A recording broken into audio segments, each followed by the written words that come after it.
Chapter 897. Didn't Merlin and the servant he brought back also go with Chaldea's people? Use the small pterosaur provided by the Quetzalcoatl to convey the news to Merlin, and let him tell the Chaldea's people that after meeting with Hyenryong, they must listen to Hyenryong's instructions just like this king. Although the Uruk also had carrier pigeons, ever since the Quetzalcoatl turned against them, the Uruk began to use the small communication pterosaur provided by the Quetzalcoatl. It had to be said that this small pterosaur was better than the carrier pigeons in all aspects. That's all. We'll talk about other things when Hyenryong returns to the Uruk. After Gilgamesh finished speaking, he stopped talking and focused on dealing with various matters on the clay tablet. Yes, King, I'll do it right away. Siduri responded and left the throne room. Southern jungle. The hot and humid environment made the group of people who came from the Uruk to support them suffer. Especially Gadatsi, the people accompanying her were either servants or subservants. Only Gadatsi was a pure human. Moreover, the magic concentration in Kanzaki was much higher than in the sixth singularity.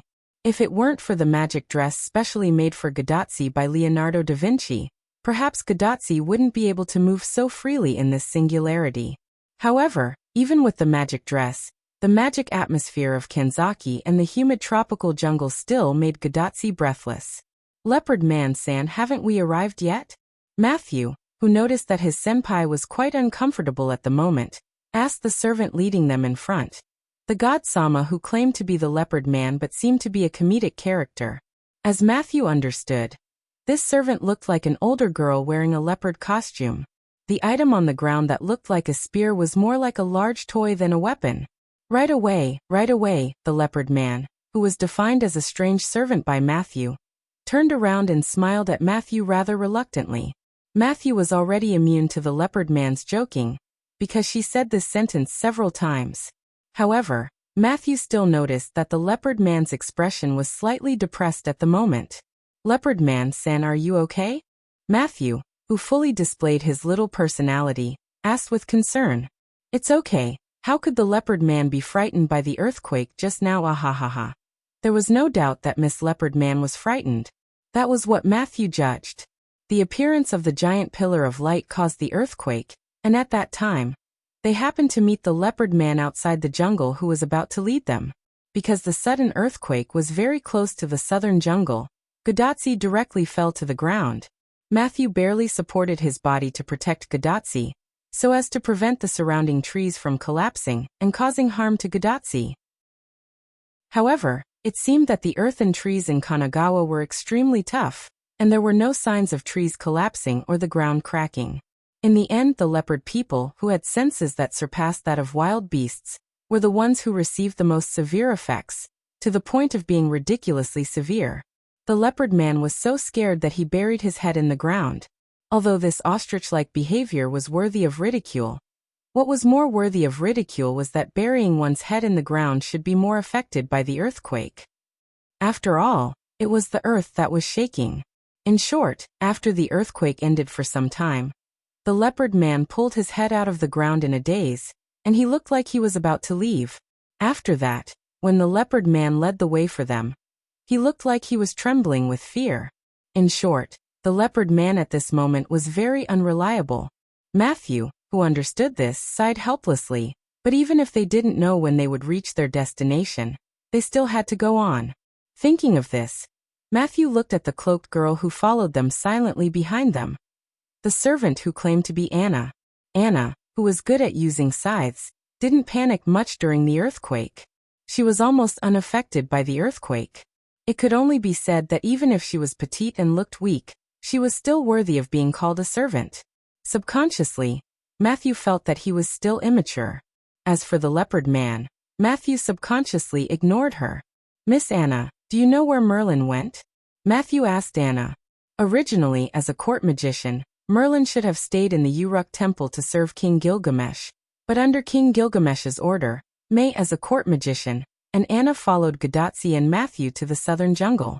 As for why Matthew asked Anna this, it was entirely because Merlin told Anna to remember to protect the two of them during the earthquake and quickly left. I don't know, probably he went to the epicenter. Hearing Matthew's question, Anna's purple eyes under the cloak looked at the place where the giant pillar of light appeared before, and no one knew what she was thinking. Seeing this, Matthew also looked at the place where the giant pillar of light appeared before. When Merlin left, he did go in that direction. Probably he really went to investigate the situation. Mr. Merlin is really reliable. Matthew thought so. After that, Matthew saw that Anna didn't answer anymore, so he didn't ask anymore. After all, a good relationship has to be done step by step. On the other side, in the place where the giant pillar of light disappeared, Merlin, unlike Castor, walked quickly in the mountains and jumped to a relatively high mountain. Oh, this is really amazing. Fufu heard the sound of someone wanting to kick someone. Not far from Merlin, there was a huge pit that could be called a basin. This huge pit was the trace of the giant pillar of light. Around the huge pit and even in the center, there was a thick black smoke, but the black smoke was dissipating quickly. If you don't look closely, you won't see it at all. As expected of a Villo, it seems that those magical beasts should have been killed by you. Merlin didn't know who he was talking to, but his tone of praise was a little funny. You mean the kobold? Wu Ming's figure slowly came out of the smoke. Although he came out of the smoke, Wu Ming's clothes didn't have the slightest trace of contamination. Merlin judged that Wu Ming probably wrapped himself with magic to avoid being contaminated by the smoke. But this guy is really strong, worthy of being one of the 11 sons of Tiamat. Merlin, who was looking in the direction of Wu Ming, slightly widened his eyes. Because behind Wu Ming, a huge kobold body was following Wu Ming. No, it wasn't following Wu Ming. Instead, it was being dragged by Wu Ming with one hand. Chapter 898. Wu Ming dragged the blackened world of Warcraft Eulidium with one hand. When he walked out of the smoke, Wu Ming threw Eulidium heavily. Thump! There was a loud noise, and dust flew everywhere. With Wu Ming's strength and Eulidium's body weight, a huge crater was created on the ground. As expected of our British silver dragon Vero. Speaking of which, is he dead? Merlin jumped down from the high ground and walked unhurriedly to the large piece of mixed black flesh. Although I think it should be dead after taking that hit, it's a pity. Wu Ming shook his head. This guy was still alive. It could only be said that it was worthy of being the original demon born from Tiamat. Its body was so strong that it was able to survive such an attack.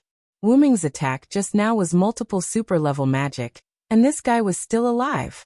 Even if it was a servant, it would not survive such an attack, unless it had a special skill or a special noble artifact. But those mass-produced Eulidium should be dead. If multiple super-level magic couldn't even kill a mass-produced Eulidium, then it would be too cheap. It's not hard to understand why this guy is still alive. This is the so-called prototype. According to King Gilgamesh and my judgment, they are indeed Tiamat's the 11 sons. Merlin poked Eulidium with his staff and told Wu Ming his information. I've fought with it before, so I'm pretty sure of this. Then, Wu Ming walked to Eulidium's head and created a weapon with a high-grade item. He was ready to pierce Eulidium's brain through its eyes and kill it completely. Why did you abandon your mission and come to me? The reason Merlin appeared in this place must be because he had a mission. Otherwise, why would a court magician like him come to this border? While Wu Ming was talking, Eulidium's body shook a little. It was the desire to live. Wait. If it's not dead, don't kill it.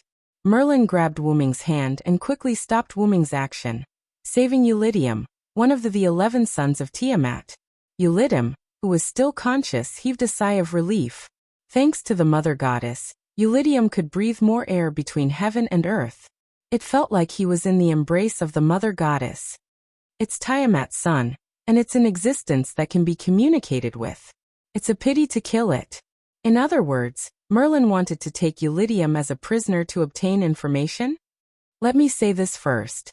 I don't think you can get any useful information. Wu Ming knew what Merlin wanted to do. It was nothing more than to use an illusion to obtain information. However, Wu Ming didn't think highly of Merlin, or rather, he didn't think highly of the magical beast. Wu Ming didn't think that this magical beast had any information in its head.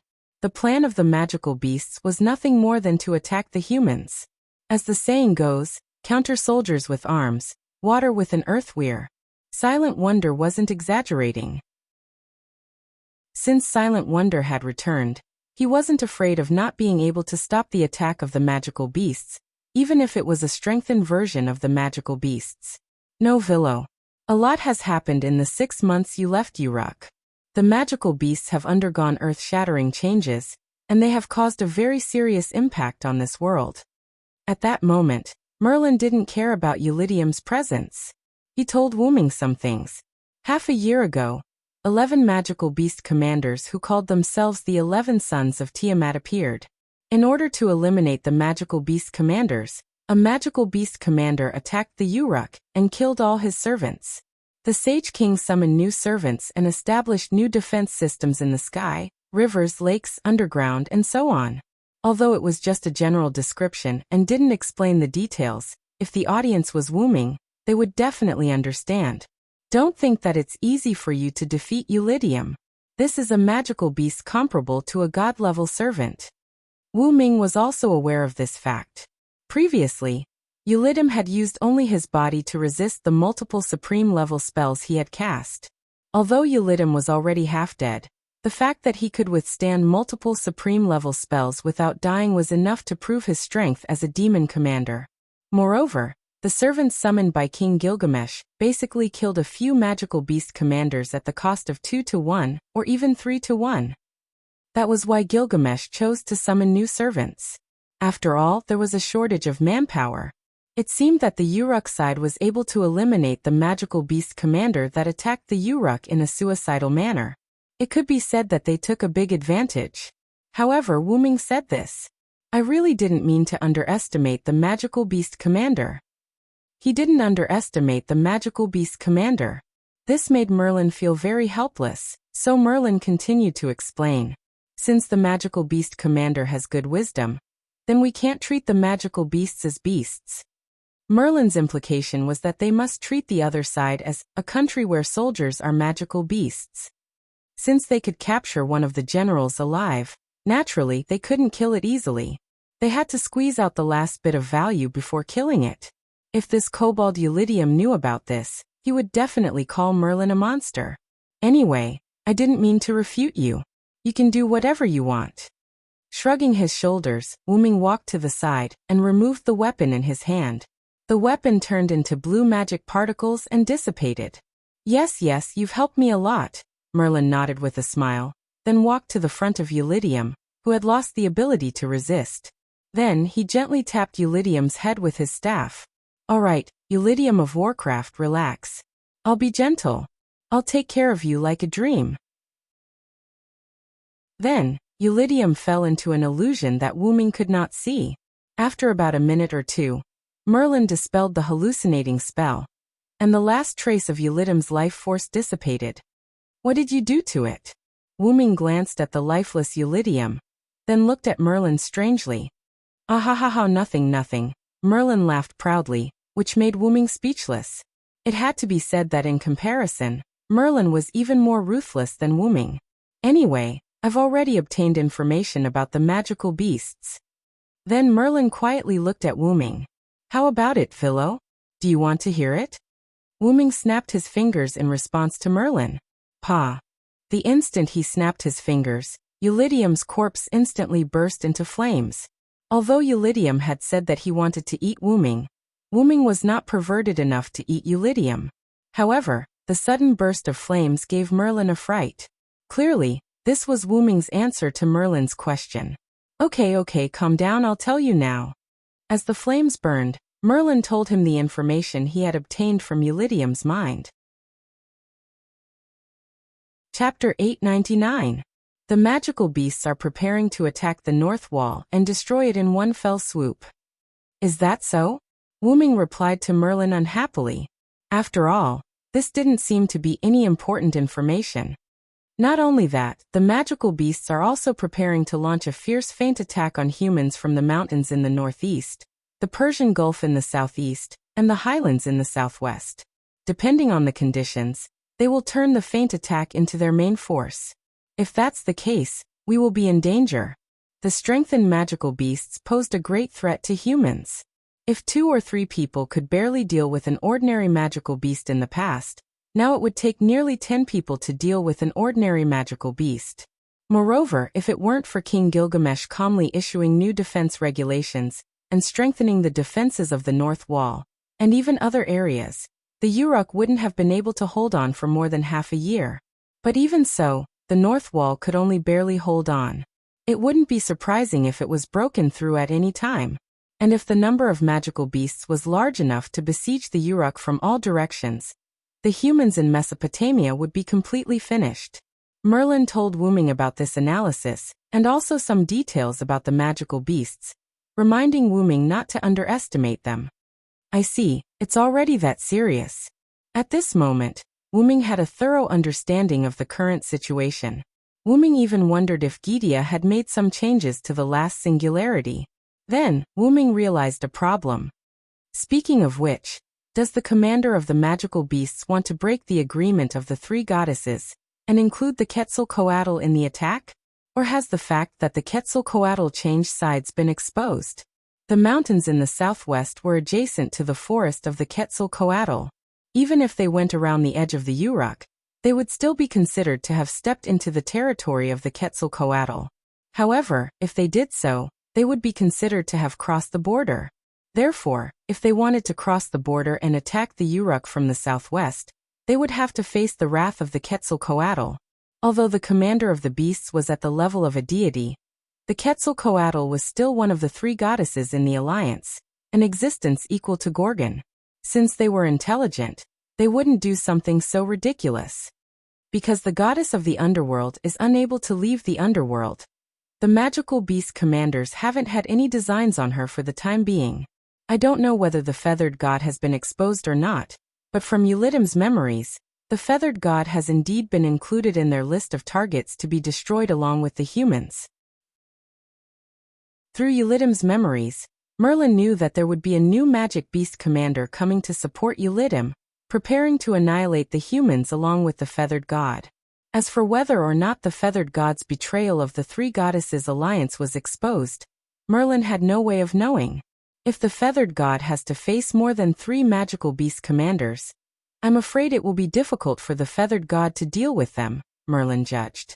The Quetzalcoatl that appeared in this world was only a servant. Even if it was a servant at the level of a god, it was still a clone. When facing the 11 sons of Tiamat, it was inevitable that it would not be able to do much. It's better not to underestimate the feathered god.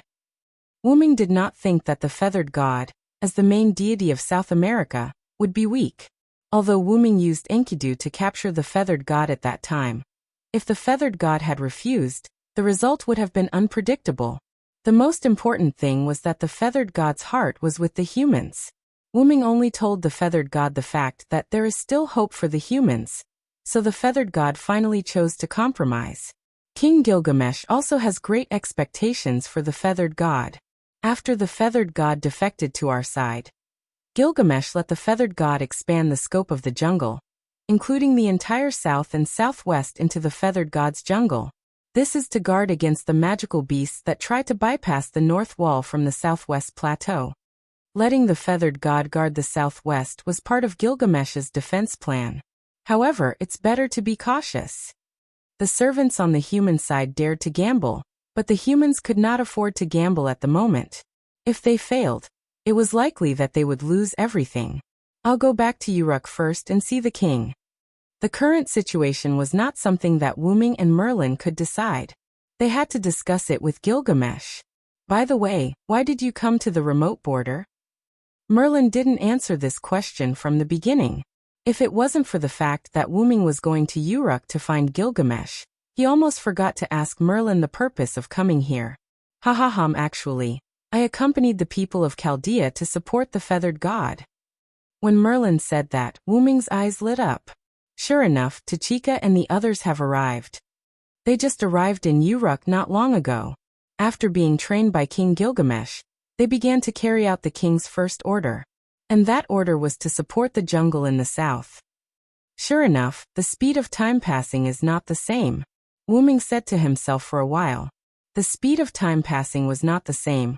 Wu Ming already knew that, so Wu Ming didn't make a fuss about it. If that's the case, then I won't go to Uruk for now. No matter what, he had to meet Gadotsi and the others first. Gah!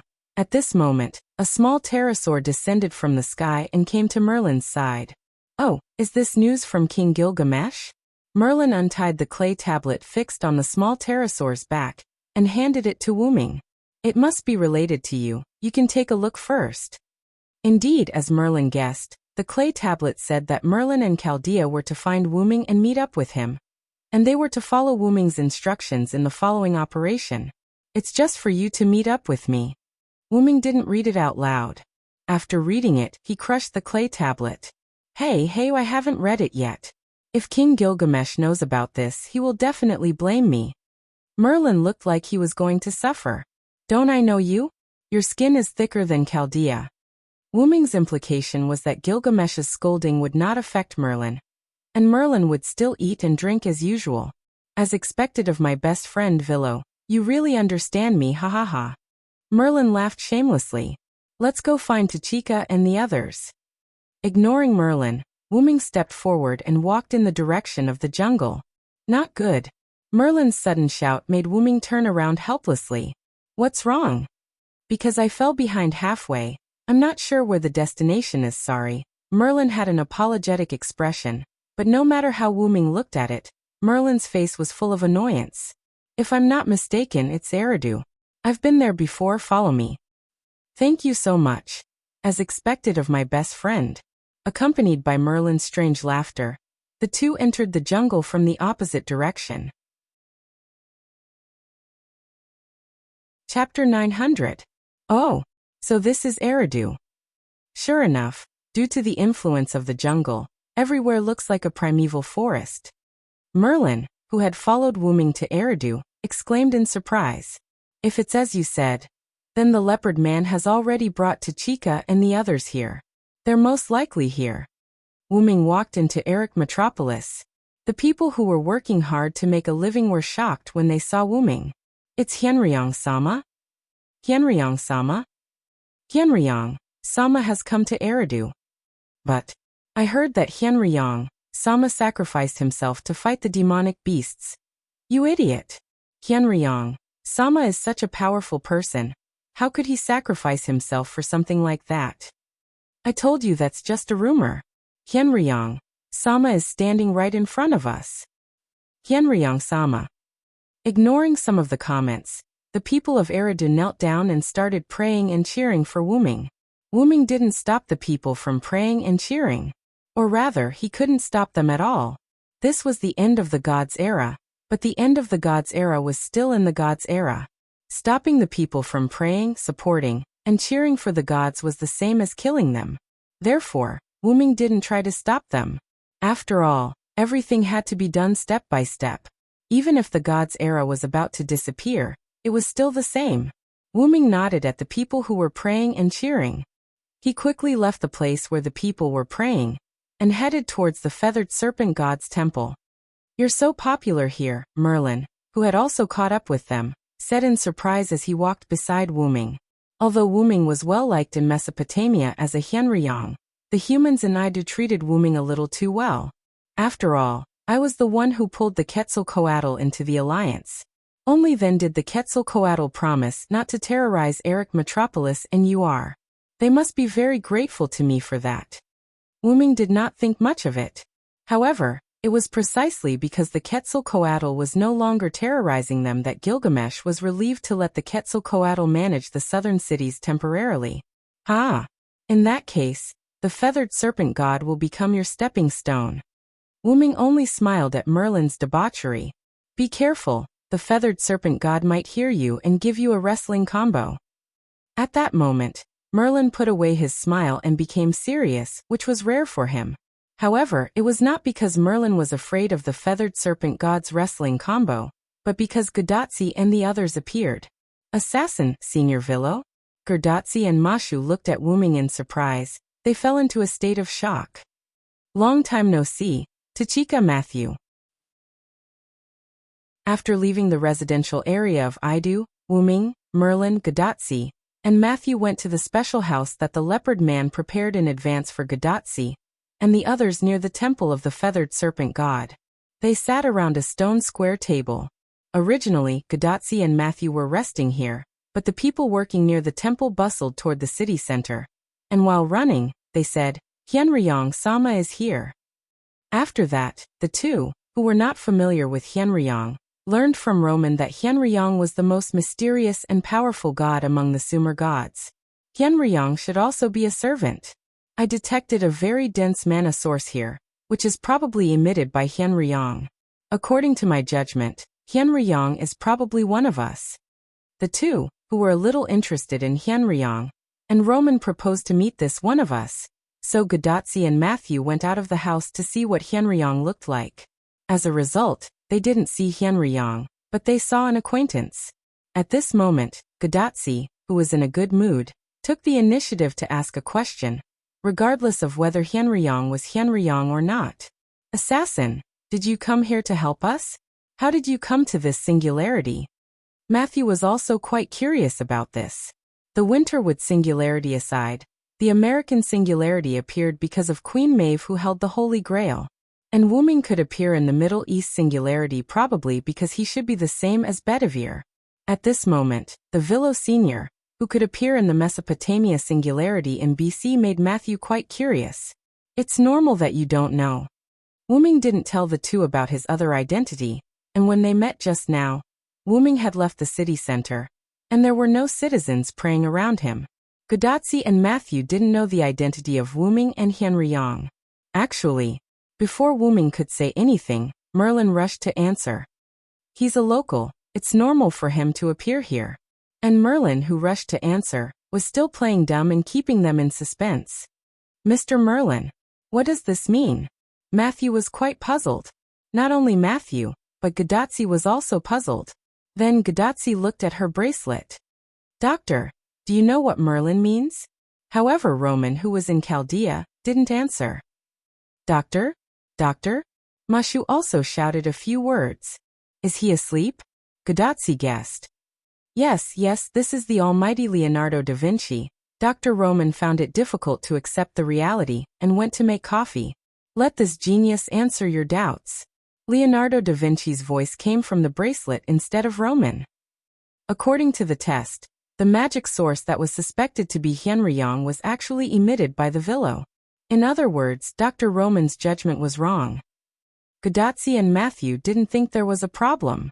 However, Wuming, who saw this scene, smiled helplessly. These two little cuties were so natural that they didn't realize the real problem.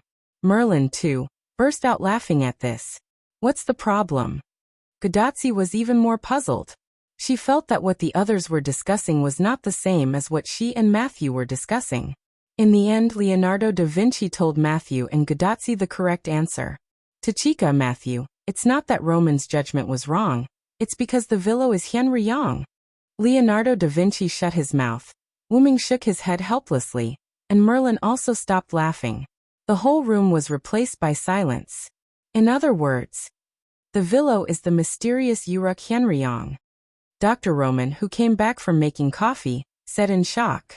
Hey. It could be said that Gadotsi and Matthew finally experienced the feeling when Dr. Roman's mentality exploded. It was worth celebrating. Chapter 901. I'm sorry, I'm really a Uruk Hyenryong. I'm really sorry that I didn't tell you before, Wuming said apologetically. However, Wuming couldn't be blamed. It wasn't something worth bragging about. After interacting with Gadotsi and the rest for a while, Wuming had subconsciously forgotten that they didn't know about his other identities. Wuming had fully proved this point in the American and Middle Eastern singularities. Hyenryong is the most mysterious existence in the Sumer pantheon. He is so mysterious that his real name hasn't been passed down. Only Hyenryong, which is similar to a title, exists. This has led to a lot of rumors about Hyenryong's real name. There are even rumors that Hyenryong is the son of Tiamat, Ramu. Roman, who had returned to his seat, began to explain to everyone the information about Hyenryong recorded in Chaldea. Personally, I don't agree that Hyenryong is the magical beast Rama born by Tiamat, but I'm more inclined to believe that Hyenryong is the son of Tiamat. Roman's voice kept coming from Gadotsi's bracelet. Gadotsi, Matthew, and even Merlin, as well as a petite girl whose face was covered by a hood, all listened silently as if they were listening to a story. According to the records of mythology, Hyenryong was once feared and respected by powerful gods such as Godin, wind god Enlil, and water god Enki. Because Hyenryong's shrine was located in Uruk, even the position of the Uruk city god was occupied by Hyenryong during the late period of the god's era. Wuming, who was listening by the side, had a strange and awkward feeling. Moreover, these sayings were definitely made up by later generations.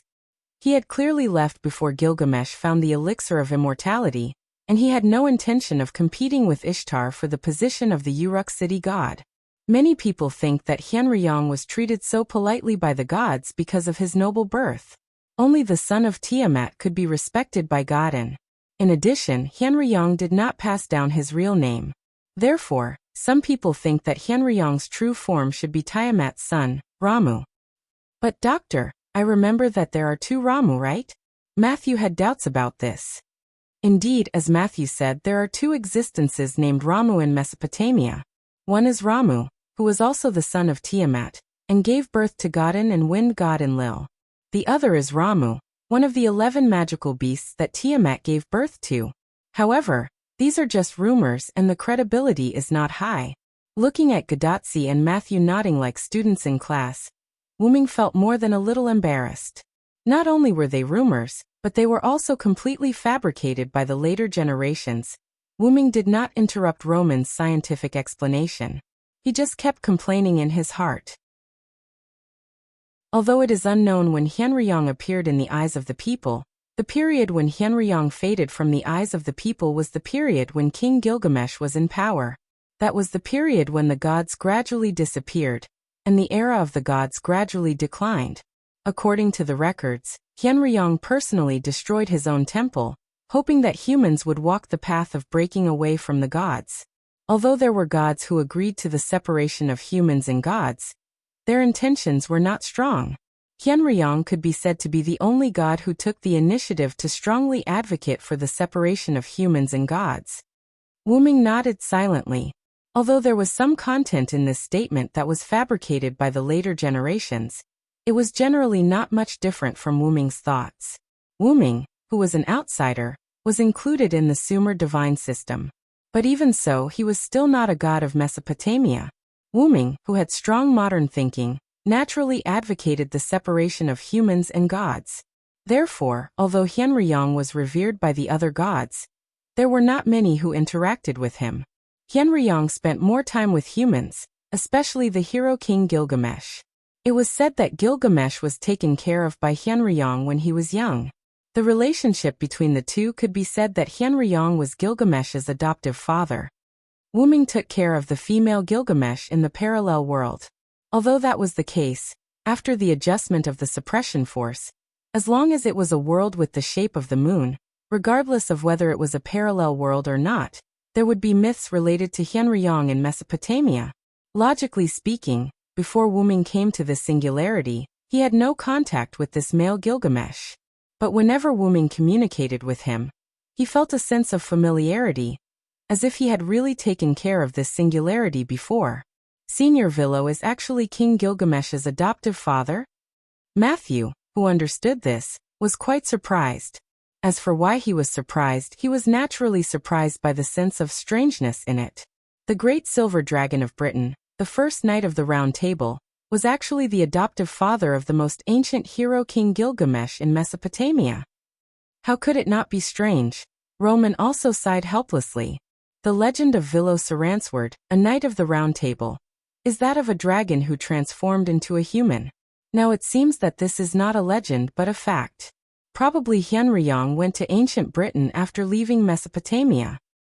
This was the only explanation at present. Why don't we ask Assassin? Isn't he right in front of us? Gadotsi looked curiously at Wuming, who was sitting in the most inconspicuous position. Since the person involved was present, why not just ask him? Matthew and Roman, who was now in Chaldea, were both stunned.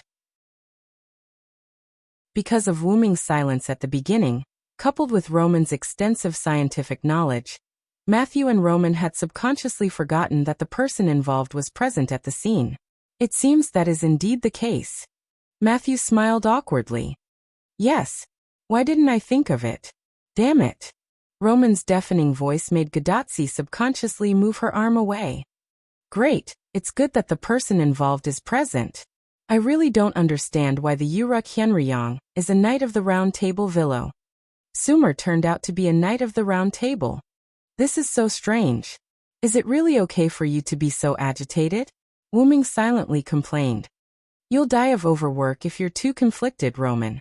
Wu Ming even heard Leonardo da Vinci's nonsensical teasing. How can it be so easy to die of overwork? If it was so easy, I don't know how many times I would have died of overwork. Ignoring the mutual teasing of the Chaldea duo, Matthew looked at Wu Ming with great seriousness. Senior Villo, what is the truth? Matthew's small eyes sparkled with interest. Ahem. Matthew, you have to know that the reason why mystery is because of its uncertainty and most importantly, confidentiality. Chapter 902. Wu Ming coughed and pretended to be serious, which made Matthew sit up straight. Yes, I'm sorry, Villo-senpai, I've offended you. After all, the world of magic was all about concealment and mystery. It was likely that if the truth was exposed, it would have a certain impact on the Villo-senpai. Matthew thoughtfully made up an excuse for Wu Ming. Only Merlin looked like he wanted to laugh but didn't dare. It seemed that Merlin knew everything. Wu Ming looked at Merlin as if he was looking at a dead man, as if to say, if you dare to laugh or expose my information, I'll kill you. Anyway, let's talk about my problem later. Speaking of which, where did the feathered serpent god go? And where's the leopard man who brought you here? I don't see him either. We haven't seen the feathered serpent god. Maybe he's not here. As for Miss Leopard Man, Matthew looked cautious, so he was definitely not sure.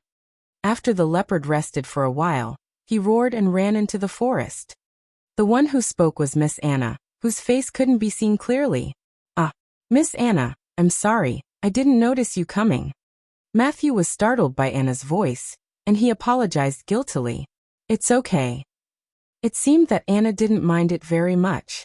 Assassin, let me introduce you. This is Anna, the Anna we met in Winterwood City, but she doesn't remember us. When we met Merlin, Anna was with Merlin. Yo Anna, long time no see. Wu Ming greeted her as if they were old friends. Anna nodded silently to the powerful existence who had protected her master, Sakura Madu. Is this singularity Anna the one in Winterwood? It seemed that Gadotsi had thought of Anna as the Anna in Winterwood City from the very beginning. Of course it's Anna. It's not difficult to understand why Anna can appear in this singularity. Firstly, the goddess of magical beasts of the Three Goddesses Alliance was Gorgon, who wielded Tiamat's authority. Secondly, the master of Anna in the Winterwood singularity, Sakura Madu, was sealed in the Holy Grail that Wu Ming had given to the fake Enkidu. It's not impossible for Anna's master to appear in this world. However, this was difficult for Gadotsi and Matthew to comprehend. After all, they did not have enough information. But Miss Anna acted as if she didn't know us at all. She didn't talk to us at all. Matthew said weakly, I just hate humans. I didn't mean to avoid talking to you. Anna suddenly interrupted, although her explanation was full of contradictions. By the way, you should know Anna's real name, right? Gadotsi and Matthew exchanged glances and nodded. As expected, Miss Anna is Medusa. Back in Winterwood City, Gadotsi and the others did not interact much with Anna, so they did not get her real name from Anna. However, based on their encounter with Stheno and Euriley in Winterwood City, as well as the way the twin goddesses addressed and treated Anna, Roman guessed Anna's real name through future analysis. At this moment, Anna, who was called by her real name, did not show any emotion. It was as if she was not interested in anything. Do you know that the goddess of magical beasts is Gorgon, who wields Tiamat's authority? Matthew's exclamation told Wu Ming that she was indeed unaware of this. Indeed. Although we have some information, it's only a little. Part of the information about the goddess of magical beasts was heard from the civilians, Gadotsi added. Although many people knew that the goddess of magical beasts was Gorgon, The civilians did not have a deep understanding of it. Whether it was Tiamat or the outer gods who wielded Tiamat's authority, as long as it was a goddess who could produce magical beasts, it was Tiamat to them. At most, it was Tiamat who changed her appearance. In short, it was true that the magical beasts that attacked them were produced by the mother goddess. It seems that Merlin hasn't told you yet. With a sigh, Wuming looked at Merlin. Gudatsi and the others were unlikely to get information from Gilgamesh. After all, he was the most ancient hero king who approached Gudatsi and the others as soon as he came up and immediately arranged for them to undergo training in the Uruk after confirming that they were unqualified.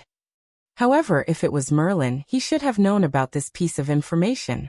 Ahahaha, because King Gilgamesh told me not to disclose any information to Chaldea and the others who were training in the Uruk, I completely forgot about it over time.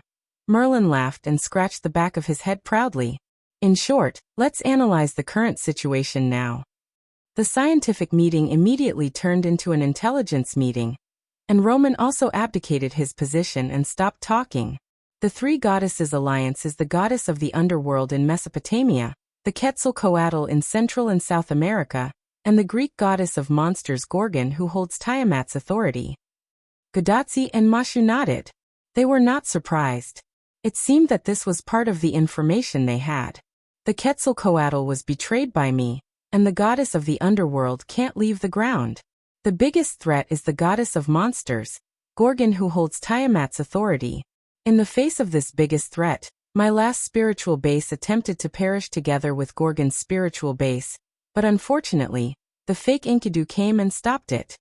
However, Wuming was more concerned about the fact that Gorgon, who was seriously injured at that time, recovered slowly and effectively.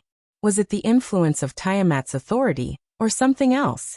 While Wuming paused to think, Matthew raised his small hand and began to ask questions. That. Senior Villo, what do you mean by the spiritual base last time? After all, I'm Hyenryong from Mesopotamia. When a singularity appeared in Mesopotamia, I naturally came back to take a look. By the way, I appeared in Uruk one step earlier than Merlin. Yes, but it's a pity that Hyenryong, who appeared in Uruk one step earlier than me, left early last time, and he didn't even manage to perish together with me. What a pity. In response to Merlin's whispering, Wuming responded with a murderous glare. However, in Matthew's view, this scene was indeed a quarrel between friends. By the way, it's a great fate that Mr. Merlin and Senior Villo can meet in Uruk. The two of them were both subjects of King Arthur in Britain, and now they met in Uruk as subjects of King Gilgamesh. It was indeed a great fate. But in the end, whether it's in Britain or in Mesopotamia, I'm a level higher than Merlin. Wuming smiled proudly at Merlin. Thinking about it carefully, that's true. Gudatsi thought for a moment and nodded. In Britain, although Wuming and Merlin were both subjects of King Arthur, as the closest subjects of King Arthur, their status was not lower than Merlin's, and even higher. The difference was even greater in Uruk. Previously, Dr. Roman said that Hyenryong in Uruk is equivalent to King Gilgamesh's adoptive father, while Merlin was only King Gilgamesh's court magician. Although it wasn't a crushing victory, no matter how you looked at it, Wuming was superior to Merlin. Haha. You're still so merciless, my dear friend. Chapter 903. I think you've forgotten the pain after the scar has healed. In the past, Merlin had been taught a lesson by Wuming several times because of his excessive teasing. Perhaps it was a symbolic lesson that caused Merlin to become even worse. However, Wuming was too lazy to refute Merlin. It is said that the Knight of the Round Table Villo and the great wizard Merlin are close friends. It seems that it is true. Regarding friends, Wuming had to admit that Merlin was possibly, a friend of his for the time being. Wuming knew Merlin during the period of King Wuxia. He also participated in the plan to create the Red Dragon bloodline. Although Merlin was sometimes disdainful, Wuming and Merlin had indeed become friends. That's right, Villo and I. No, I have to say Hyenryong now. Lord Hyenryong and I are indeed good friends, Sure enough, if you give Merlin some face, he would be able to open a dye house. It's just Merlin. Breathe with gills in the future. Wuming directly gave Merlin a dead fish's eye. What the hell do you mean by breathing with gills? And my name is Merlin. Merlin, not Merman. Merlin waved his staff to express his dissatisfaction, but Wu Ming turned a blind eye. Sure enough, you two have a good relationship, just like Matthew and me. Seeing this scene, Gadotsi smiled and immediately hugged Matthew. Say, Senior, please don't be like this. Pfft. Miss Anna, who was alone, couldn't help but make a sound. Aw, even I want to have a good chat with my best friend. Roman from Chaldea also made a sound of dissatisfaction. Oh, if I remember correctly, Romani is someone who doesn't have that kind of beautiful existence. Damn it. Leonardo da Vinci. Don't expose me. It was about time for the farce to end. At this moment, Wu Ming coughed. Let's talk about my best friend later. Let's continue our conversation. Wu Ming knocked on the table, and a 3D map projection appeared in front of everyone. This was a map made by Wu Ming using magic. The mountains, plains, hills, and so on were clearly visible on the map. Even the Uruk and other cities were depicted very realistically, like a high-quality model. Oh, that's amazing. Gadotsi's clear eyes reflected the projected map, and she exclaimed in surprise. The Quetzalcoatl is on our side, and the goddess of the underworld can't leave the underworld, so we don't have to worry about it for now. The original goddess of magical beasts was also severely injured when I left last time. It stands to reason that the situation at this moment shouldn't be so serious. Then Merlin continued Wu Ming's words. Qianruyang's departure last time caused heavy damage to Gorgon, and countless magical beasts were also affected by the aftermath of the battle between Qianruyang and Gorgon. But 3 months ago, for some reason, a large number of strengthened magical beasts poured out of the fir forest.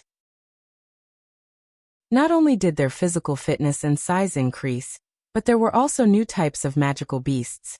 A large number of new magical beasts and strengthened magical beasts attacked the north wall and caused heavy damage to the north wall. Merlin recalled the reports from the front line and narrated little by little. These words were not only for Gadotsi, but also for Wu Ming, who didn't know about these things. Then, 11 magical beasts commanders who claimed to be the sons of Tiamat appeared on the magical beasts front. That night, Wuxia Huxiu led a large number of mass-produced magical beasts to raid the Uruk from the underground. Our side suffered heavy losses, and nearly 1/3 of the total population of the Uruk were killed. In the end, one of the magical beast commanders, Wuxia Huxiu, was killed at the cost of sacrificing a servant. Many mass-produced magical beasts were beheaded. Gadotsi and Matthew's expressions were slightly hazy after Merlin's words. All of this was seen by Wu Ming's eyes. Perhaps Gadotsi and Matthew had learned from the Uruk survivors about the Uruk disaster 3 months ago. There should be many relatives of the victims among them. Gadotsi and Matthew were extremely emotional. Perhaps both of them didn't feel good when they communicated with the relatives of the victims. Sure enough, even after experiencing 6 singularities, the ordinary human Gadotsi and the pure Matthew still couldn't get used to sacrifice. Wu Ming walked behind Gadotsi and Matthew, then stretched out his hand and rubbed their little heads. Don't worry, I wasn't there back then. Now that I'm back in the Uruk, I won't allow anyone to sacrifice themselves. This is the promise that Winterwood's assassin made to you. And it's also the agreement that the Knight of the Round Table Villo made with you. At the same time, this is also my promise to the people in the land of Mesopotamia, who pray to the gods and believe in Qianruyang as a Uruk. Gadotsi and Matthew were still in a daze at this moment, as if they couldn't react to Wu Ming's words. But it had to be said that Wu Ming's words did play a big role in comforting the two. At the very least, their expressions were no longer hazy, and they were full of energy again. Yeah. Assassin, I'll remember. Yes. Senior Villo, it's a promise.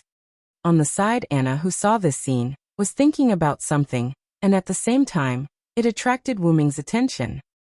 Anna, since I brought Sakura here, then I will be responsible for taking Sakura back. This is also my agreement with you. As you wish. However, the action of tightening the hood again to cover her face showed that Anna's heart was also fluctuating at this moment. Gadotsi and Matthew were confused by the conversation between Wu Ming and Anna. However, before Wu Ming could explain, Merlin, who breathed through his gills, broke the beautiful atmosphere. Okay, can you let me continue? Everyone looked at Merlin with murderous eyes.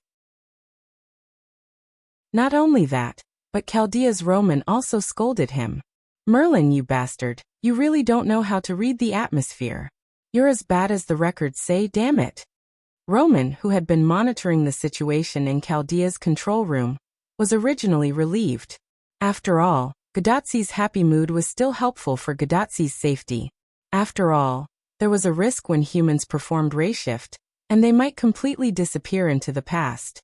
Along the way from the 6 singularities, Roman had been using equipment to monitor Gadotzi's physical condition. It turned out that a happy mood was beneficial for Gadotzi's safety. However, Gadotzi and Matthew understood Merlin very well. Forget it, Doctor. After all, Mr. Merlin is right. It was originally a meeting to share information. Even if Merlin didn't understand the atmosphere and interrupted, it was reasonable to say that there was nothing wrong. Moreover, there was a reason why Merlin had interjected, because the next topic will be even crueler, so be mentally prepared in advance. Chapter 904. King Gilgamesh, who was deeply aware of the seriousness of the demonic beast commander, resummoned 7 servants and made a plan with the newly summoned servants to attract and disperse the enemy.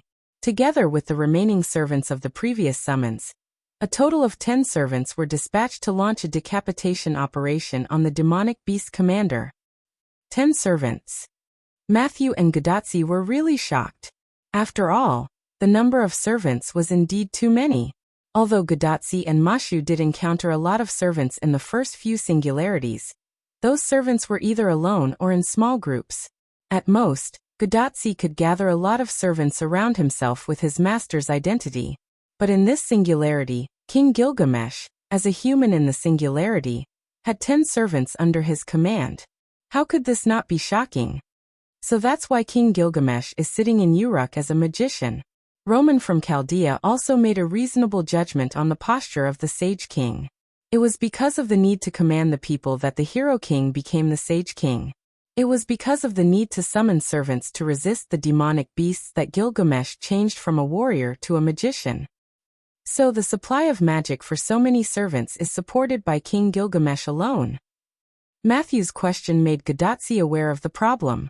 After the growth of 6 singularities, Gadotzi also had a lot of understanding of the servant's contract and the supply of magic. Gadotzi was able to form a contract with many servants because of the magic support behind Chaldea. If it was really relying on Gadotzi to provide magic alone, as an ordinary human, she was afraid that she could not even support Matthew to fight.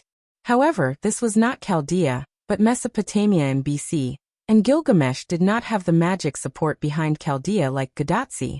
In that case, the magic needed to form a contract with so many servants was all provided by Gilgamesh alone. Indeed, assuming that the servants rely on food to replenish their magic, and Gil only provides the magic to maintain the contract, that is quite a large amount of magic power. When Gilgamesh was suggested by Wuming to summon servants, he proposed that the magic source should be solved by Wuming, because Wuming was worried that providing a large amount of magic to the servants would overwhelm Gilgamesh. However, Wuming's proposal was rejected by Gilgamesh, coupled with the fact that Gilgamesh summoned new servants. The burden on him was not something that ordinary people could bear. King Gilgamesh is so great, I thought he was just a bad-tempered tyrant. Gadotzi scratched the back of her head embarrassedly. Ha ha ha, if King Gilgamesh heard it, I'm afraid he would praise you for your honesty. After all, the gift that King Gilgamesh gave you was really rough. At that time, the trial that King Gilgamesh gave to Gadotzi really scared her. At that time, Gadotzi's face changed color. It was no wonder that Gadotzi had a bad impression of King Gilgamesh. No one would have a good impression of a guy who almost killed them when they first met, and Gadotzi was the same. However, listening to Merlin's words, Gadotzi's view of Gilgamesh has greatly changed. Gil won't care about your opinion of him, especially the current Sage King. Don't think too much about it. Wuming rubbed Gadotzi's head and comforted her. I know. Gadotzi's cheeks were slightly red. Even after experiencing 6 singularities, Gadotzi was still an immature and cute little girl. Then, Wuming looked at Merlin and restarted the topic. If I didn't guess wrong, the result should not be ideal. That's right. We sacrificed 8 servants to kill 3 demonic beast commanders. Sacrificed 8 servants? Matthew's eyes widened. Only 3 demonic beast commanders. Gudatsi couldn't help but stand up and hit Wu Ming behind her. This result is too unsatisfactory. Chaldea's Roman couldn't help but make a helpless sound. Even Leonardo da Vinci, who was always smiling, couldn't smile at this moment. In addition to Merlin and Wu Ming, who proposed that the result was not ideal, only Anna didn't have any emotional or physical fluctuations. But Anna's heart was probably not calm at this moment. Including the one that was sacrificed in the Uruk, the result was that a total of 9 servants were sacrificed, but only 4 demonic beast commanders were killed, and there were still 6 demonic beast commanders alive. Even so, there should be more than 2 servants in the Uruk. Wu Ming asked again. Huh. Gudatsi and Matthew were stunned again. The result is so miserable because Merlin deliberately said that to let you hear it. As Merlin said before, the next topic will be more cruel.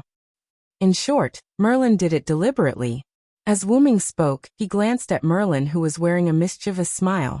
And there's one thing I'm sure of.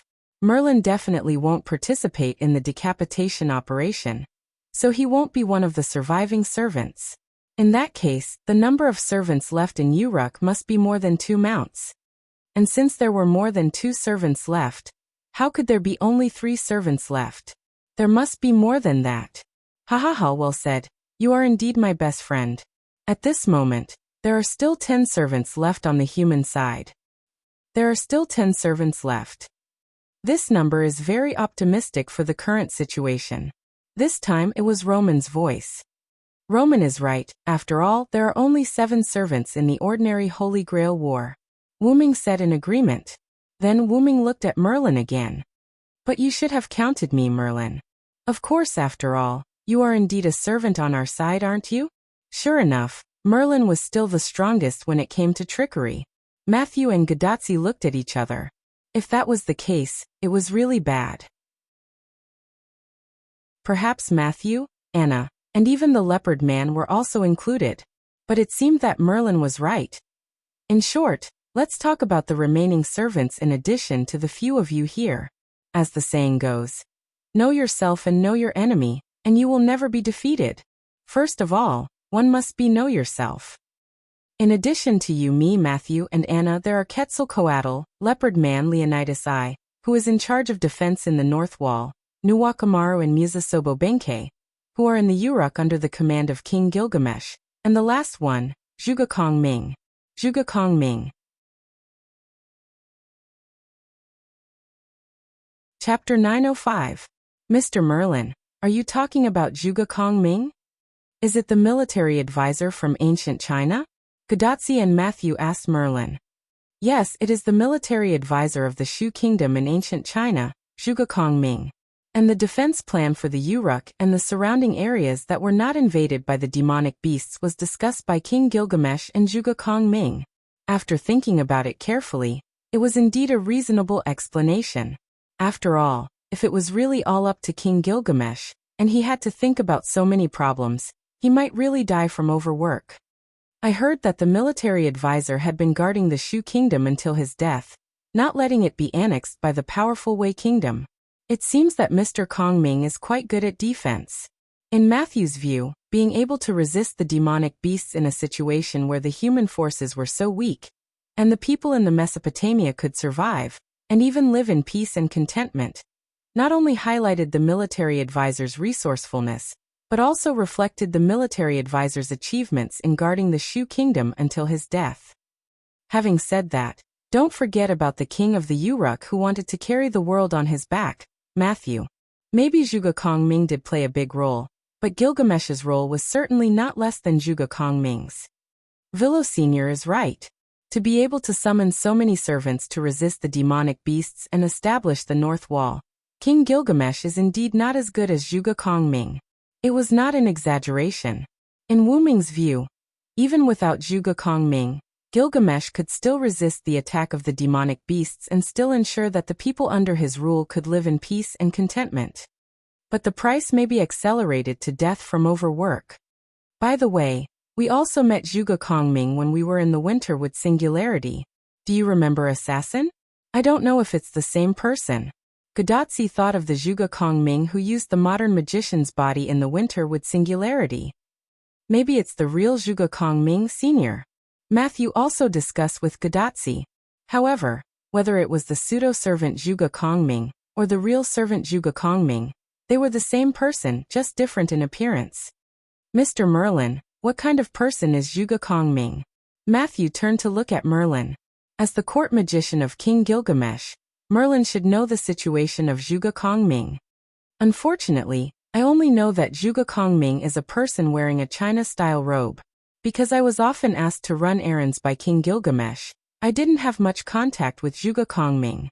To put it simply, Merlin didn't know who was in Castor's team. So, Matthew nodded, indicating that he understood. Since it's a China-style robe, it's probably the real Zhuge Kongming. Gudatsi judged. Maybe there will be a situation like Matthew. Wuming interjected.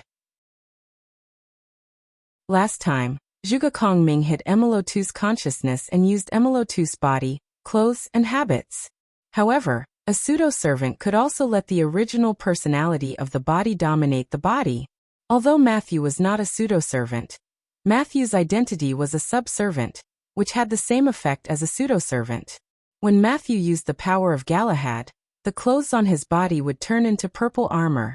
Therefore, it was also possible that Emilotu would wear Zhuge Kongming's clothes. Then Wuming thought of the leopard man. By the way, the leopard man here may be the same, but the situation may be completely opposite. Wuming didn't realize it before, but thinking about it carefully, Wuming did see that face in Ilya's world. Miss Leopard Man is also a pseudo-servant. Villo Sr. means that Miss Leopard Man is a god on the inside, and the appearance is a human on the outside? Although they were shocked, Matthew and Gudatsi recalled the Leopard Man's doll-like appearance, and they couldn't help but believe Wuming's words. Although Dr. Roman did prove that the Leopard Man was a divine servant, no matter how he looked at it, it was impossible for there to be a god with such a funny appearance. Sure enough, it was caused by a spirit base similar to a pseudo-servant. But the Leopard Man's situation is not enough to reach the point of pseudo-servant. The Leopard Man's bestiality is too serious, and there is almost no humanity. At most, it can only be a slight pseudo-servant. Okay, although I don't want to interrupt you, first of all, you have to know that I don't have the slightest combat power. How come? Merlin's words made Gudatsi and Matthew show surprised and disappointed expressions. Zhuge Kongming's horror is not his combat power, but his wisdom. As for Merlin, Wuming looked at Merlin, who looked at him with expectation and trust. Even Merlin wouldn't make such a joke at this moment. Merlin probably has his own reasons. Merlin doesn't count as combat power. Although Mafa Merlin had been ridiculed by Mafa Merlin, he was still very happy. Regarding the current situation, Gudatsi and Mashu whispered to each other.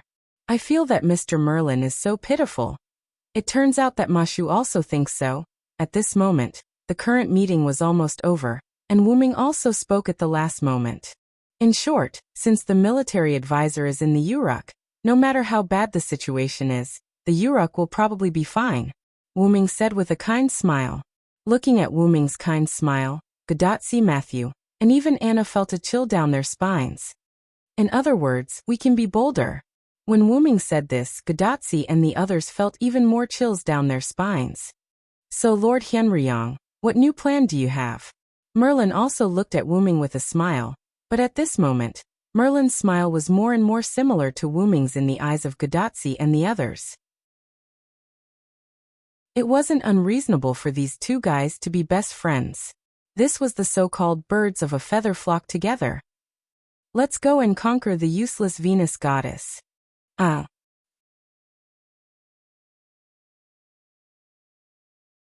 Chapter 906. Northwest of Mesopotamia, at the foot of Mount Abif, where the mountain range stretched out continuously, black and purple ripples suddenly appeared here. Then, like carps jumping out of the water, one figure after another jumped out of the black and purple ripples and stood firmly on the ground.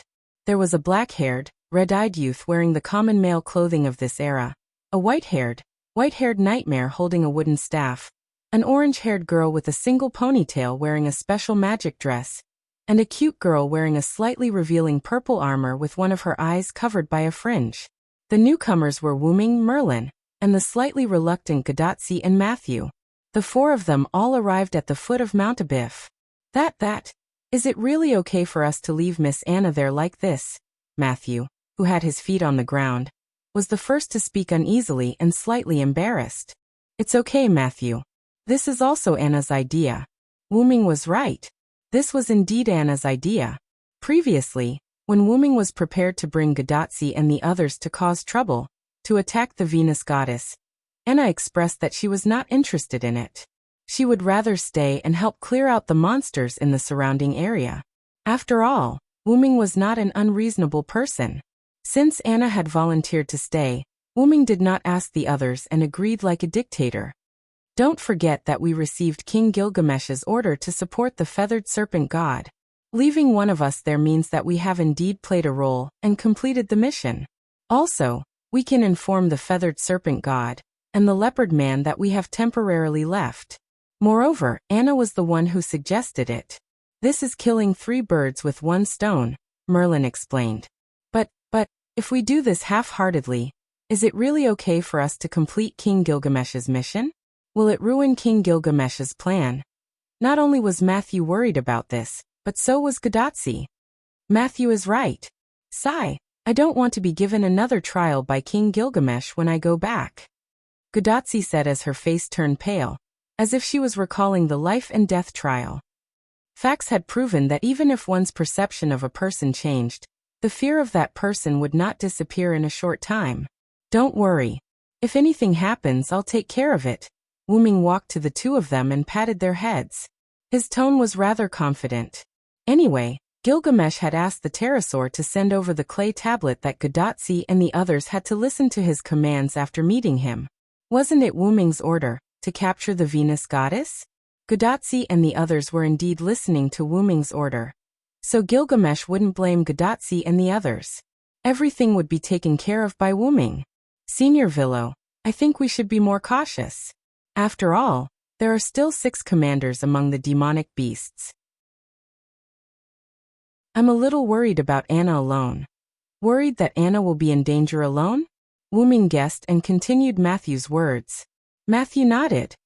After all, the demonic beast commander is an existence that requires multiple servants to defeat, and it's a way to perish together. Gadotsi also said.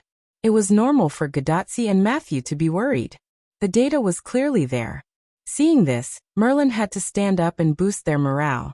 Don't worry, Matthew, to Chica. The reason why there is a data of multiple servants perishing together to kill the demonic beast commander is entirely because of the situation. This was because of Wuming's attention.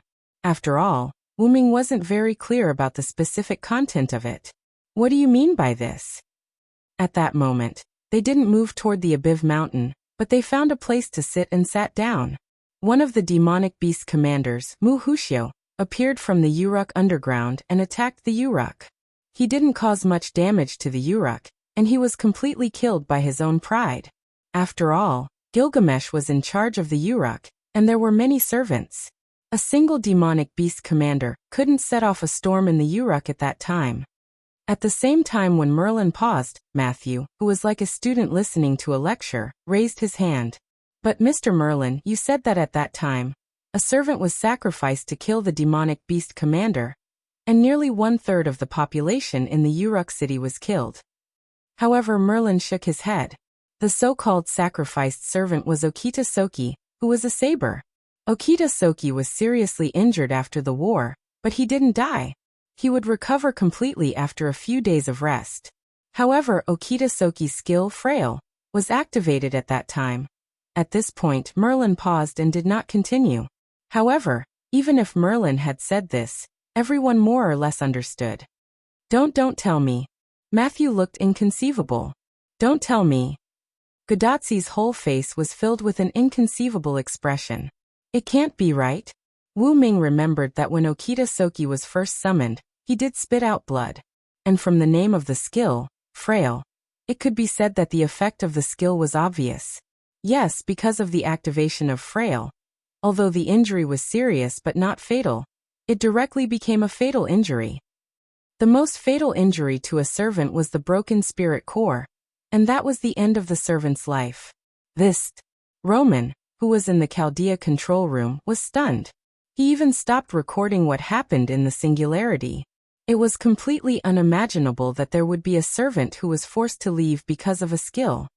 As a genius, this is the first time I've heard of such a situation. However, if it's the Okita Soki who was tortured by illness, it's indeed possible. Da Vinci calmly analyzed the situation. The skill frail can turn a serious injury into a fatal injury. It seems that the level of the skill is not low. It should be above B class, maybe it has reached A class. Moreover, perhaps Saber's luck value was not high. Listening to Leonardo da Vinci's voice through Gadazzi's wrist, Wu Ming silently complained in his heart. Only a low luck value could explain this. Otherwise, how could Miss Okita encounter such an incredible thing? Chapter 907. Cough cough. In short, all of these are coincidences within coincidences, the result of coincidences within coincidences. Merlin, who could not hold back his laughter, immediately covered up for himself.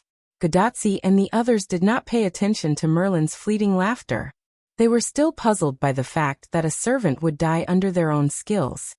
Although according to what Merlin said, it is indeed similar to mutual destruction, but you actually deliberately exaggerated it. This once again confirmed Merlin's previous words. The next topic will be more cruel, so be prepared in advance. In short, it was still Merlin's bad taste. Wu Ming shook his head and stopped thinking about these things.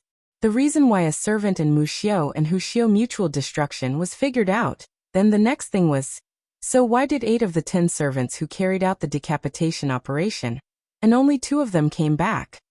That was the main point. The decapitation operation carried out by the 10 servants could be said to be very successful, and it was not as bad as you think. For the result of the decapitation operation, Merlin thought that it was already very good. Although because of the plan of King Gilgamesh and Zhuge Kongming, the demonic beast commanders were temporarily separated, but even if there is only one demonic beast commander, there are demonic beasts everywhere around it. And to complete the decapitation operation meant that they must go deep into the demonic beast group, and because of King Gilgamesh's magical burden, the servants he summoned were not first-class servants, and it was impossible for them to besiege one demonic beast commander with 10 servants. Not to mention that the efficiency was not high, and it was bound to alert the other demonic beast commanders. In case the other demonic beast commanders noticed the problem and gathered together, then they really couldn't do anything. It is basically impossible to get close to the demonic beast commander when the 10 servants are separated. It is basically impossible to kill the commander and retreat while surrounded by so many demonic beasts. Even if it was second-rate or third-rate servants, if 2 or 3 servants fought together, it was still possible to kill a demonic beast commander. The fact also proved that this idea was indeed feasible. 8 servants in exchange for the death of 3 demonic beast commanders. And to put it bluntly, demonic beast commanders seemed to be unable to be mass-produced, and King Gilgamesh could summon servants again as long as he could hold on, although he probably won't do that again. In the end, there were 2 servants that returned to Uruk alive. For a one-way decapitation mission, it was a pleasant surprise that a servant could come back alive. After sacrificing the lives of 3 demon commanders, 2 followers came back alive. Based on this operation decapitation alone, it's already an excellent result. Merlin was very optimistic about this. How could this be? Matthew was shocked. Isn't this a suicide squad? Gadazzi vividly interpreted the essence of the beheading operation. Indeed, King Gilgamesh didn't expect the 10 servants to come back alive. King Gilgamesh assigned this task with the consent of the servants, and they were also very willing to serve as a suicide squad, in order to give hope and a future for mankind. Merlin said the truth indifferently. This is too cruel. Matthew's eyes were full of sadness again. Although it was cruel, Matthew really couldn't refute it. Was this the so-called necessary sacrifice? Humans couldn't deal with demonic beast commanders. Only servants could, and combined with the situation at that time, they could only send servants to the depths of the demonic beasts to carry out the decapitation operation. However, even so, in the face of another sacrifice, Matthew still couldn't look at this problem calmly. Matthew, in a war, anyone's sacrifice is just a number. This is the essence of war. In the past, he, Artoria, and many knights of the Round Table led countless knights to fight in the north and south, and it could be said that he had already seen through the essence of war. But, in this war between the demonic beasts and the humans, even if the servants sacrificed themselves, as long as their sacrifice created the conditions for the humans to win in the future, then their sacrifice was not in vain. Just like the servants who sacrificed themselves for you in the previous 6 singularities, we should remember them and work harder for the next operation. We can't let their sacrifice go to waste. Merlin is right. The original 11 demonic beast commanders have now been reduced to 6, but there are still 10 servants on the human side. The scale of victory is gradually tilting to our side. At this time, we should work harder. How can we be depressed because of the servant sacrifice? Yes, Villo-senpai, I'm still recovering, sorry. Matthew patted his cheek and recovered again. Because of his incomparable emotional state, Matthew's mood recovered quickly after the training of 6 singularities. However, at this time, Godatsi noticed some problems. Wait a minute. Why are there still 6 demonic beast commanders left? Didn't we defeat 4 in total? It stands to reason that there should be 7 demonic beast commanders left, right? This was something that Matthew didn't notice. Godatsi counted his fingers and thought to himself, could it be that he had miscalculated? This is my negligence. When I came here before, I encountered a demonic beast commander and killed it, so there are 6 demonic beast commanders left. Indeed, only Wuming and Merlin knew about the death of the prototype Yulidim. After that, the 2 of them didn't talk about it, so it was normal that Godatsi didn't know about it. Wait a minute, was the previous light beam caused by Villo? Roman's incomparably shocked voice came from Godatsi's bracelet, and Wuming could imagine Roman's expression at the moment. That guy was different from the other demonic beasts, so I paid a little attention to it, but I overdid it. Wuming smiled a little embarrassedly. Godatsi, Matthew, Roman, and Leonardo da Vinci fell into a state of shock. Ha ha ha, Lord Hyenryong overdid it a little, but it's very scary. Only Merlin smiled at the side. Forget it, the Knights of the Round Table can be Uruk Hyenryong. So it's not surprising that you can kill a demonic beast commander alone. It's not alone.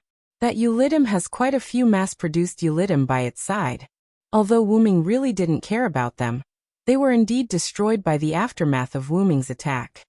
Sure enough, Senior Villo is really strong. I think so too, Matthew. The conversation between the two had other meanings, and Wuming was still a little unaware.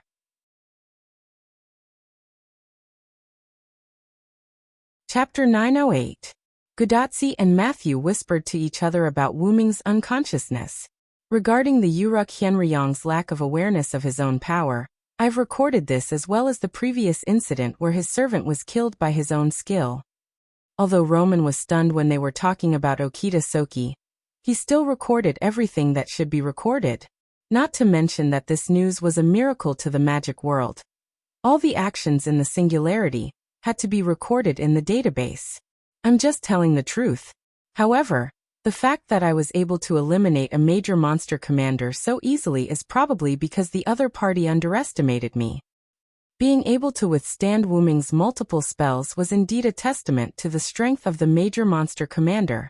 Although Yulidim was dying after receiving Wuming's attack, it was not to be assumed that the major monster commander was not as powerful as imagined. First of all, Yulidim was tricked by Wuming. He did not even know that Wuming had activated his multiple spells.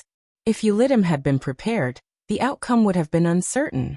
Second, the multiple spells that Wuming used on Yulidim could only be used in the wilderness.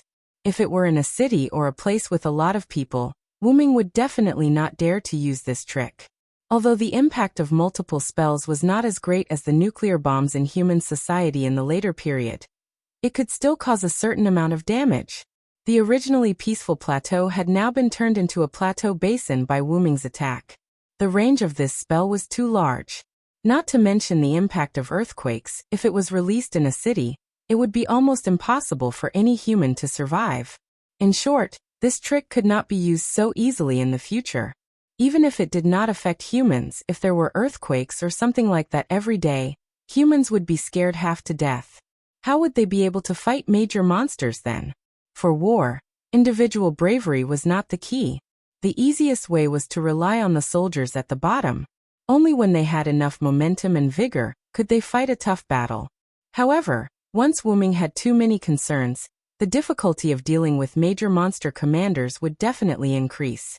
Especially after listening to some of the details of the major monster commanders provided by Merlin, Wu Ming had a deeper understanding of them. If it was a one-on-one battle, Wu Ming would not be afraid of any of the major monster commanders at the moment. However, if it was Wu Ming alone, it would be a little difficult for him to fight all the major monster commanders. Besides, he did not know the specific situation of Gorgon, who had been staying in the house all this time. Wu Ming's plan might fail. However, he couldn't put too much pressure on the magical beast. He had to learn to grasp the principle that going too far was as bad as falling short. He could not underestimate the enemy, nor could he pay too much attention to the enemy. This way, he could pay attention to the enemy without too much pressure and achieve the best results. One thing is clear now. Merlin, you deliberately exaggerated the current situation. It's obviously not to that extent yet.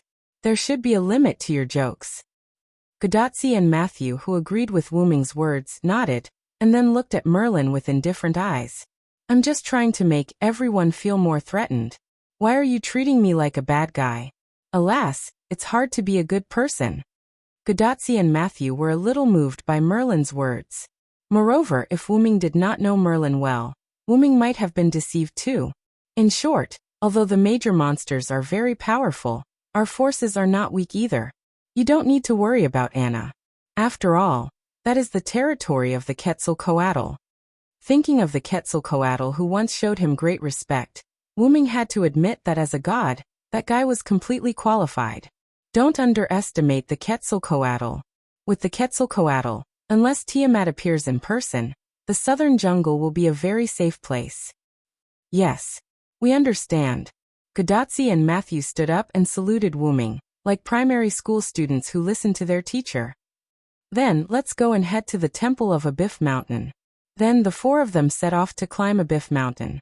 As they walked all the way up the mountain road, Matthew took the lead and asked, "By the way, is the goddess of Venus in the temple on this mountain?"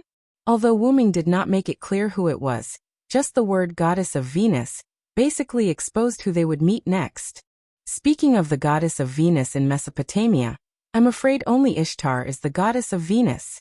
Is she the mistress of the heavens? In Chaldea's control room, Roman sat in front of his seat, his hands constantly tapping on the keyboard. The screen in front of Roman also showed images that ordinary people could not understand. But Chaldea's instruments have detected that there are only 4 gods in Mesopotamia. What's going on? 4. Gudatzi stopped. He didn't understand what was going on. The doctor is referring to the 4 gods, the goddess of warcraft, the Quetzalcoatl, the goddess of the underworld, and Senior Villo. The first 3 were the goddesses of the 3 Goddesses Alliance. Although Wu Ming did not say much, his spiritual base also belonged to the Wuxia. But Assassin said that there is a goddess on this mountain. So shouldn't there be 5 gods? Gudatzi subconsciously looked at the top of the mountain, where she could vaguely see the shadow of the temple. I'm also wondering about this. On the big screen in front of Roman, 5 dialogue boxes appeared. The goddess of warcraft, the Quetzalcoatl, the goddess of the underworld, and the Wuxia each occupied a box, but the last box was a series of question marks. Is it possible that the divinity is not strong enough, so it can't be detected? Matthew asked. The leopard man they encountered before was also a god, but if they didn't encounter him, Chaldea's instruments couldn't detect his existence at all. Only gods with strong divinity like the goddess of warcraft and the Quetzalcoatl could be detected by Chaldea's instruments without contact. That's impossible. Ishtar is the mistress of the sky. Even if she is a pseudo-servant at the moment, her divinity can't be that weak. Wu Ming saw Ishtar the last time he came here. Although she came as a pseudo-servant in the form of a girl, her divinity didn't decrease much. She was still a very powerful divine servant. Oh, another pseudo-servant. Gudatsi nodded. She always felt that she always encountered pseudo-servants. Although Ishtar is a pseudo-servant, she is much more powerful than the leopard man, Wu Ming added. At that moment, the almighty Leonardo da Vinci spoke.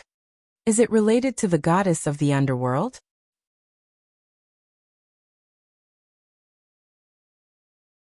Chapter 909. What does this have to do with the goddess of the underworld? Gudatsi expressed that she really didn't know anything about the myths of the Mesopotamia region. The goddess of the underworld that Leonardo da Vinci refers to is in existence named Ereshkigal. She is known as the mistress of the underworld. In a sense, she is the half-body of the mistress of the heavens, Ishtar. Wu Ming explained to Gudatsi. He was also a Uruk Hyenryong. As a local, at least he knew more than Roman and the others. Since there is a legend of half-body, it naturally means that the two are different sides of the same pillar god. In this case, the goddess of the underworld and the loser goddess on this mountain should be considered the same pillar god. If they share the same divinity, it's normal that they can't be detected. If the goddess of the underworld is Ereshkigal, then this situation is true. Roman, who was sitting in Chaldea's seat, was constantly tapping on the keyboard, modifying the data of the singularity of Mesopotamia registered in Chaldea's database. It's very likely that, as Hyenryong said, Chaldea only detected the existence of 4 gods. Roman made the final confirmation. Although I don't have a good impression of that girl. Even if she is a loser, she is still a goddess. If she joins us and signs a temporary contract with Tachika, it will be a big boost to our combat power. Wu Ming had this idea, which was why he dragged Gudatsi and Matthew to Mount Abiff. And in this way, even Gil won't say anything about you leaving the southern jungle without permission. After all, compared to getting the loser goddess to join us, it's unwise to let the loser goddess be a lone follower. After all, it was more reassuring to have an unstable element in one's hands than to let it go. How dare you say that? You bastard! The voice of a young girl filled with resentment entered the ears of everyone who had climbed halfway up the mountain. Master, it's a servant's reaction. Please stand behind me. Matthew instantly opened his hand and conjured a shield. He stood in front of Gudatsi, protecting her behind him. In the face of unknown servants, the first thing to do was to protect their master. What's this reaction?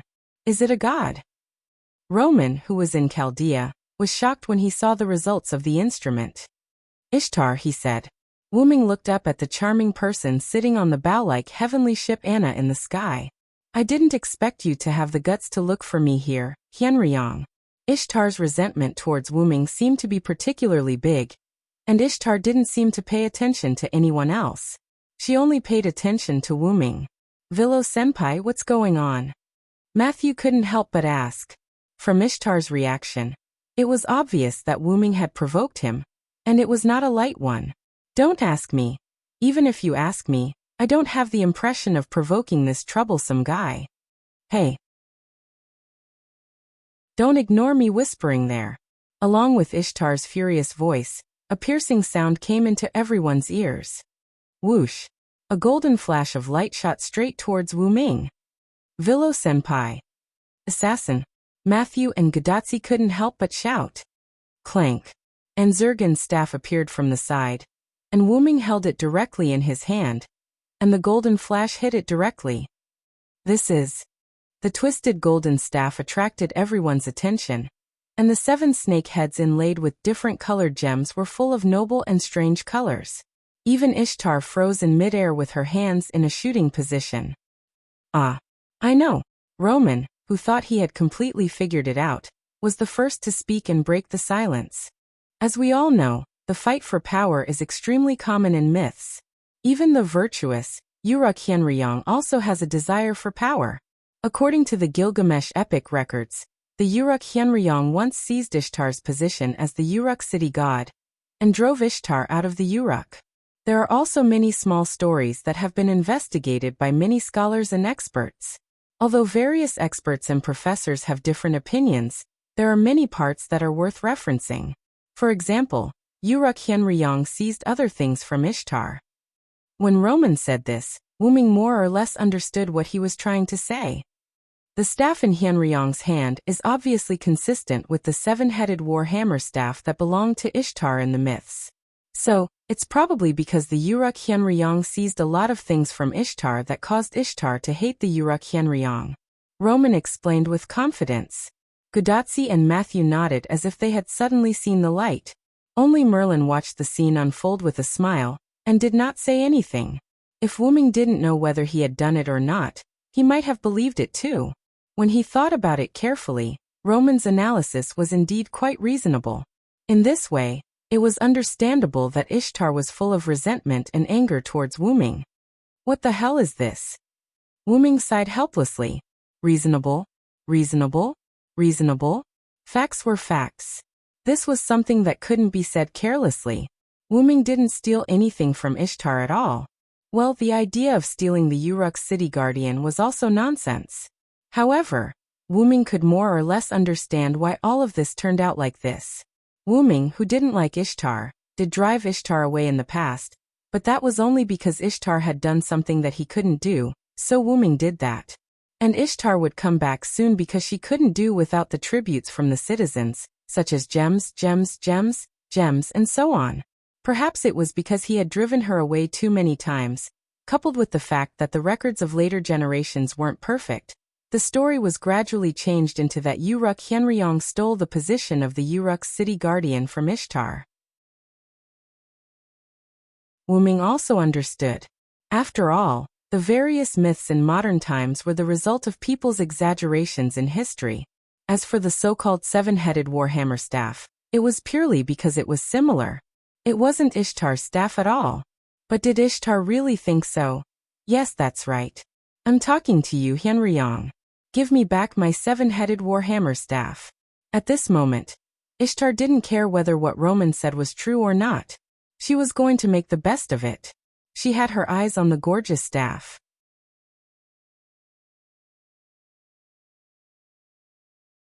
Chapter 9-10.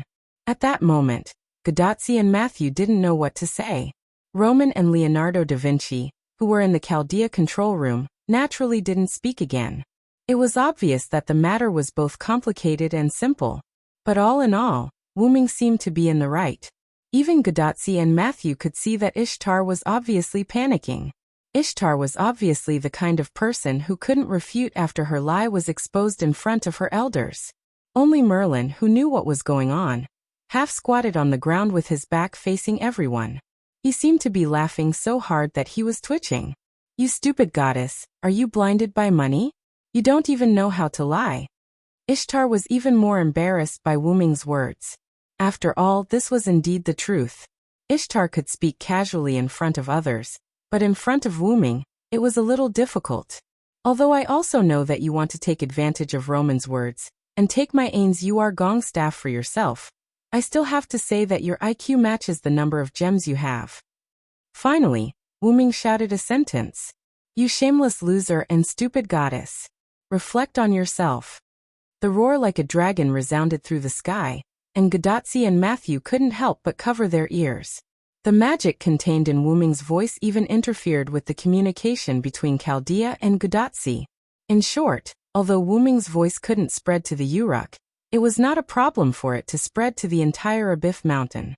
However, no matter who was right or wrong in this matter, Wu Ming's voice was a disaster not much worse than social death for Ishtar. Damn Hyenryong. As if she had lost her mind, Ishtar hugged her head with both hands, and her eyes lost their focus. She sat on horse Anna and swayed as if she was about to fall off. Seeing this scene, the innocent little angel Mashu quickly reminded Ishtar. After all, Ishtar really looked like a daughter who couldn't do anything if no one took care of her. Miss Ishtar, please be careful. It's dangerous. Matthew's words made Ishtar stunned, but then, she also recovered from the torture given by Wu Ming. Don't worry, I won't fall off horse, Anna. Ishtar flipped her hair as she spoke.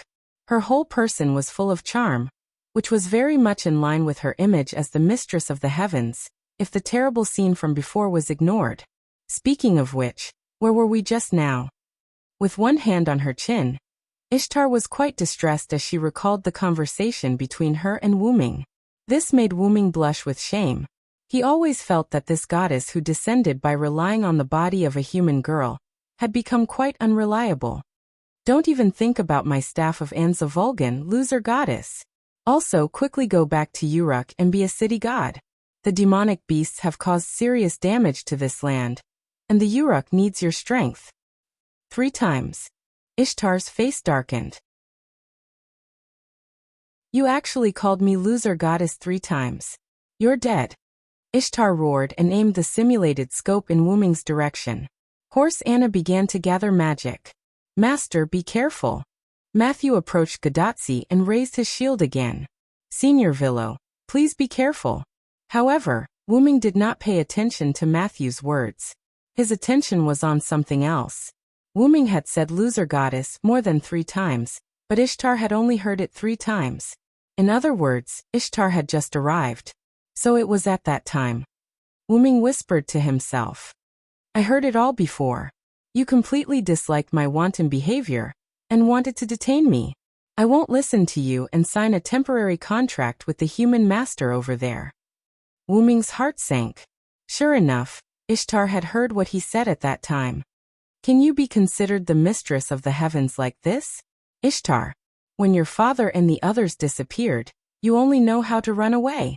I prefer the stubborn and mischievous goddess of the past who can be straightforward and stupid, and not the current loser goddess. You're a disgrace to the title of mistress of the heavens. I think you might as well stay in the border area of the Mesopotamia until we save this world. Loser goddess. Gadotsi and Matthew both looked at Wu Ming in shock. They were shocked that Wu Ming could say such harsh and mocking words.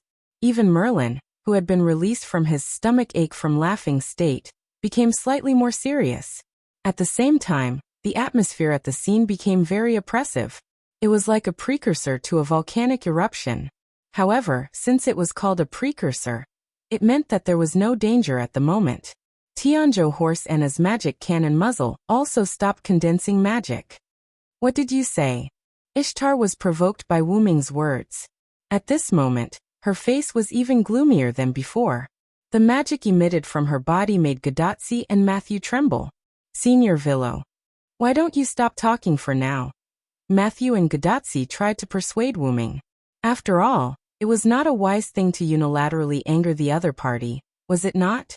However, this was the effect Wu Ming wanted. As the mistress of the heavens, Ishtar also had a very strong self-esteem, except when it came to gems. Through this aspect he could well control the angry Ishtar. Of course, there was also a chance that it would make the other party even more furious. Next, it was time to see how Wu Ming would turn the situation around. I'm telling the truth. If you were Father God and the others, you would definitely take the initiative to clean up the magic beasts raging on the earth and protect the humans who believe in the gods.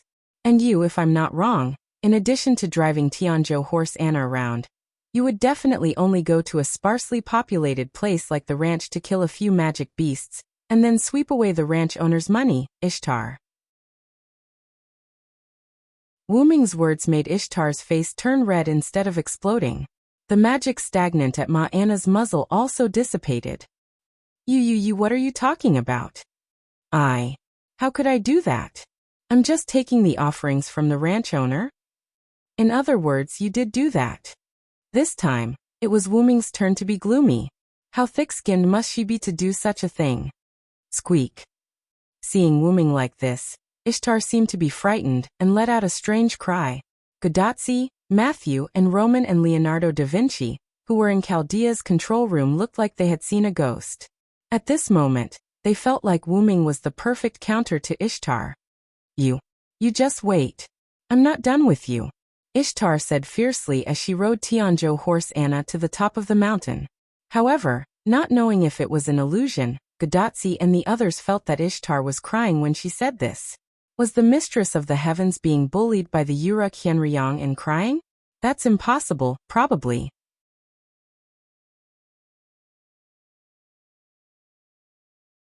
Chapter 9:11. While everyone else was entangled by these messy matters, only Merlin was paying attention to Wu Ming with a clear mind. He felt that Wu Ming's expression at the moment was a bit similar to how he felt when he faced Artoria. Although the target was different, Wu Ming did give Merlin such a feeling at the moment. A worried old father. That's right. Wu Ming at the moment seemed to be worried about his disobedient daughter. Wu Ming was indeed worried. Everyone in Mesopotamia knew that Ishtar was spoiled by the gods.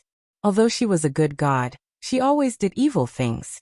Back then, the reason why Wu Ming came to the Uruk was mainly because Wu Ming was tricked by Morgan Le Fay. By chance, he forcibly unlocked the bloodline of the Origin of Dragon, allowing Wu Ming to use the body of the Origin of Dragon when he was still a minor. However, at that time, Wu Ming was too accustomed to the body of the Origin of Dragon, and the awakening of the bloodline was not perfect. He could not control the body almost perfectly like Wu Ming now. In any case, Wu Ming awakened the Origin of Dragon by accident. In addition, Wu Ming was indeed injured at that time. Otherwise, Wu Ming would not have hidden to recuperate and used the statue that people made for him as his eyes to observe the Uruk. After that, Wu Ming used this eye to observe Ishtar's series of evil deeds.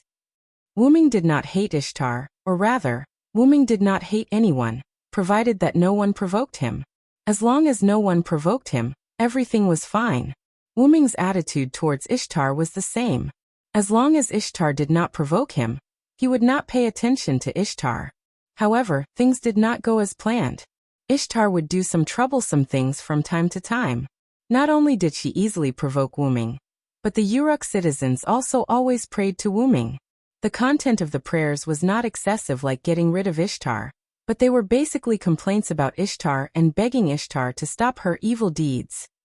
Wu Ming was respected and worshipped by the citizens of the Uruk and even Mesopotamia.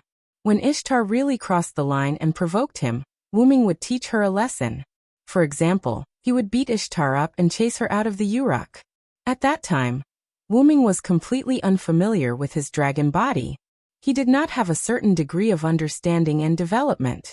Naturally, he was not that strong, but he was not so weak that he could not even defeat Ishtar. Logically speaking, Wu Ming's dragon body would only be completely restored after reaching adulthood.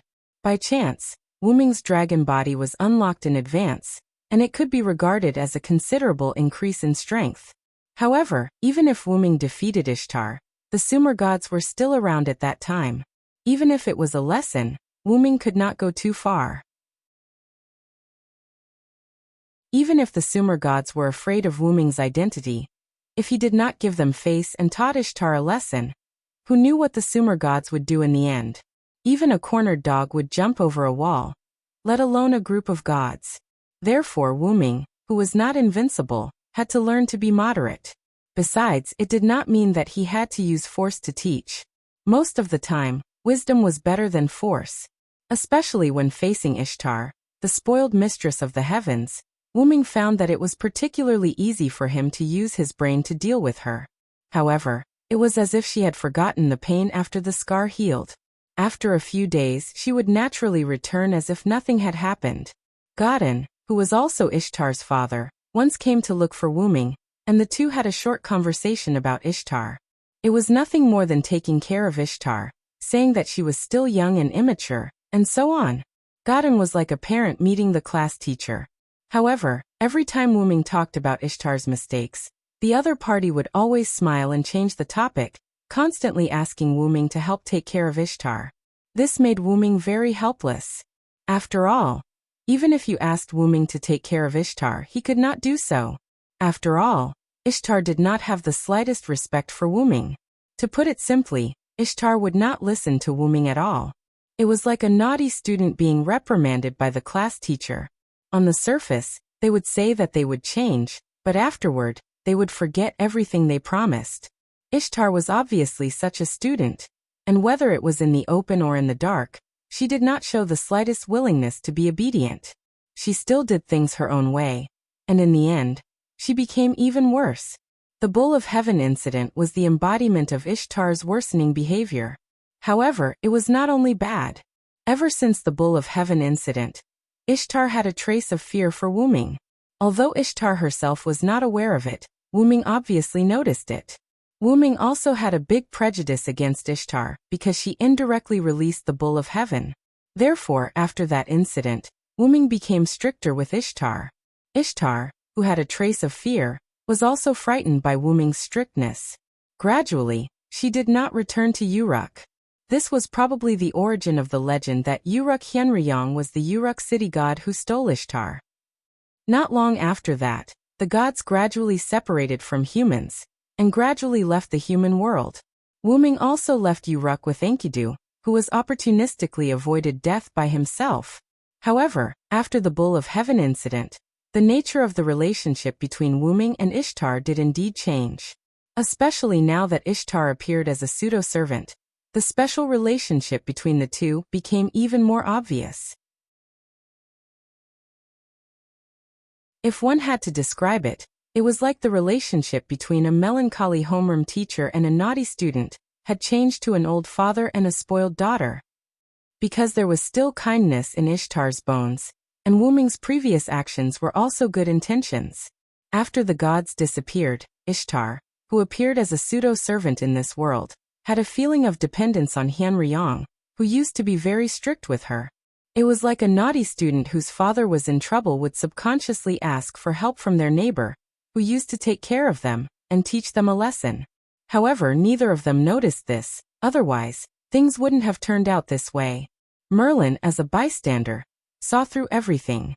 This was probably the so-called, the onlooker sees the game more clearly. Villo-senpai, what should we do next? Anyway, Matthew thought that her brain couldn't think anymore. This series of events made Matthew at a loss, and she didn't know what to do next.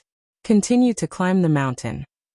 Wuming pointed at the faintly visible palace on the mountain, and then immediately moved. Since we're already here, if we don't bring Ishtar back, I'll feel bad no matter how I think about it. However, as soon as Wuming finished his sentence, the entire Abyf mountain shook violently.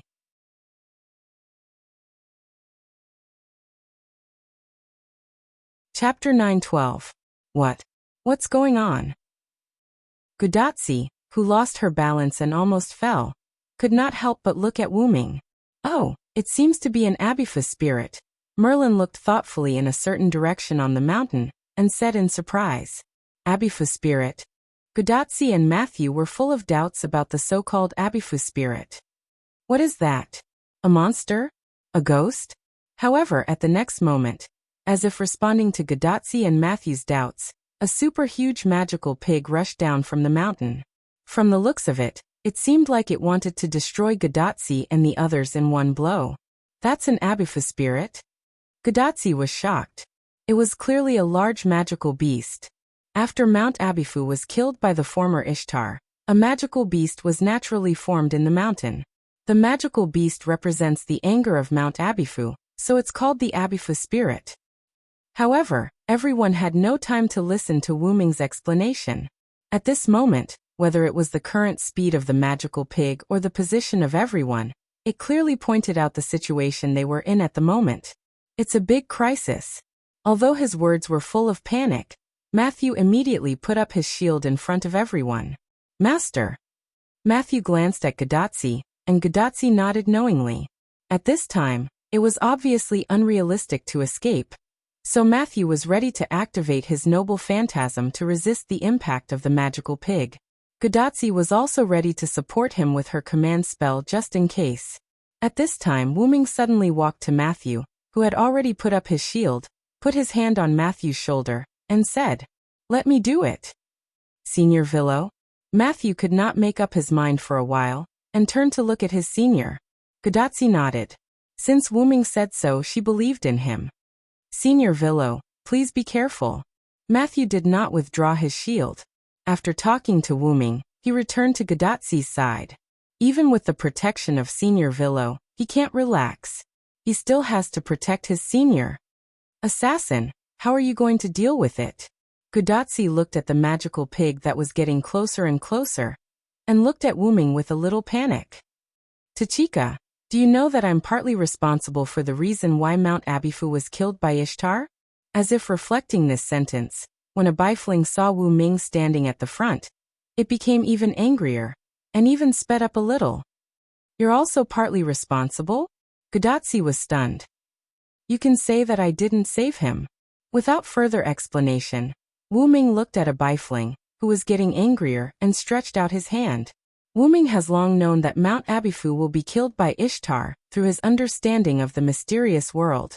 Therefore, Wu Ming did not intervene too much in this matter. When he came to the land of Mesopotamia, he had several conversations with the mountain spirit of Mount Abifu. When he brought Gil to Mount Abifu also gave Wu Ming a lot of convenience. It was precisely because of his good impression that Wu Ming helped Mount Abifu and sent Ishtar away to avoid Mount Abifu's death. However, when the Ishtar in the parallel world learned about Gilgamesh's gender, her anger affected Mount Abifu, and Wu Ming's inaction was also a factor. Although that happened in the parallel world, it will be similar in this world. What happened in the parallel world where Wu Ming is in, other parallel worlds will definitely be affected to a certain extent. Wu Ming knows in his heart that the suppression force of the M-shaped moon world will definitely do this. Therefore, when facing the angry Abifu in this parallel world, Wu Ming had a strange feeling. He and the mountain spirit of Mount Abifu are not very close friends, but they are still friends. Wu Ming still has a trace of regret for his inaction in the beginning. This is also one of the few regrets of Wu Ming in the continuous travel that continues to this day. The appearance of the Abifu spirit is probably related to my voice just now. Since I'm the one who lured it out, then I'll clean it up. Wu Ming doesn't know whether the killing of Ishtar in this parallel world by the Abifu mountain has direct or indirect relationship with him. But Wu Ming can be sure of one thing. At this moment, the Abifu spirit in front of Wu Ming has become an existence like a violent spirit, and the only thing Wu Ming can do is to give it relief. Thinking of this, Wu Ming condensed a large amount of magic power in his hand. The powerful magic power caused the air to flow rapidly, thus creating wind. Moreover, the extremely dense magic power source in Wu Ming's hand also produced some gravitational force, slowly attracting the surrounding stones and soil. Seeing this, Merlin's expression changed. Merlin is not interested in anything else, but the move Wu Ming is about to use. This magic power. Roman and Chaldea also saw the data results from the detection instrument and made a shock sound. Could it be? Immediately afterward, the magic power source in Wu Ming's hand that had reached the limit of density suddenly compressed. In an instant, a high-intensity hurricane spread from Wu Ming's palm to the surroundings, blowing Merlin's clothes. Gudatsi and Matthew were also unable to open their eyes because of the strong wind pressure. In the next second, a beam of light full of magic power, and the size of a huge wild boar that was the incarnation of the Abifu spirit instantly shot towards the Abifu spirit that rushed in front of Wu Ming. The Abifu spirit was swallowed by the beam of light without any preparation, and without any sound. Then, the beam of light burst into the sky with the movement of Wu Ming's arm. The beam of light disappeared, the wind pressure disappeared, and Gudatsi and Matthew also opened their eyes. The Abifu spirit had already disappeared, leaving only a charred trace that rushed along the ground to the mountain. Walala! Extremely fine sand, stones and soil fell from the sky, which was the debris attracted by the gravity generated by the magic power source. Wait a minute! Was that just a simple magic cannon? Roman's shocked voice came out from Gudatsi's wrist again. Magic cannon? Gudatsi asked in confusion. It's a magic trick where pure magic is processed, transformed, and strengthened to shoot at the enemy in the form of bullets or cannonballs. It's called magic bullet, and magic cannon can be understood as a luxurious upgraded version of magic bullet. Whether it's strength or range, it's improved by more than a little. Merlin kindly explained. The upgraded version of magic bullets, Assassin, is really powerful. I've only just learned how to release ordinary magic bullets after a long time of practice. Gudatsi scratched the back of her head embarrassedly. You can't compare with him. Magic cannon has high requirements in fine operation and magic power. The former is fine, but almost no human can meet the latter.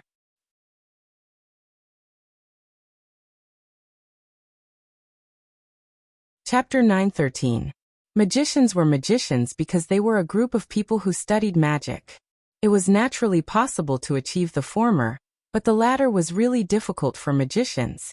For example, the magic power of the magic cannon that Wu Ming had just released was almost comparable to the magic power of a large spiritual vein. If ordinary magicians wanted to release such a magic cannon, they would not be able to do it without using some extremely special methods. Senior Villow's magic power is indeed quite sufficient. Matthew remembered that when they were at the American Singularity, Wu Ming created a fake Holy Grail that simply provided magic power for Wu Ming. Wu Ming's magic power was not infinite, but he did not lack magic power. There was no other reason. His magic power capacity was really beyond imagination. If Wu Ming's body was used as the source of the world, Wu Ming, who had sufficient magic power, would not have the slightest pressure to support the magic operation of a world. Not only was the amount great, but Wu Ming's magic power recovery was also extraordinary. However, at this time Roman shouted, "Wait a minute. You're focusing on the wrong thing." The shout was as if he had seen something incredible. My equipment here shows that Henryong did not use a magic cannon, but a pure magic blast that looks like a magic cannon. Roman's words focused everyone's attention on Godatzi's communication bracelet. "Doctor, what do you mean?" It did not go through the processing, deformation, and strengthening of the general magic bullet process. He directly compressed the magic power to the extreme and simply released it. Godatzi and Matthew looked at each other, and then at Wu Ming at the same time. The three of them looked at each other without saying a word, but Wu Ming could clearly see that Godatzi and Matthew's mouths were slowly opening wide. Hey. Merlin, who had already expected this, covered his ears in advance to prevent his ears from suffering. Ahahaha, although I have never seen Villow's magic power before. Merlin smiled rather relaxedly. But to be able to burn the ground like this, how much magic power must be compressed and released? Matthew had some experience in magic, unlike Godatzi who was a newcomer. Anyway, in Matthew's eyes, it was simply compressed magic power and released it.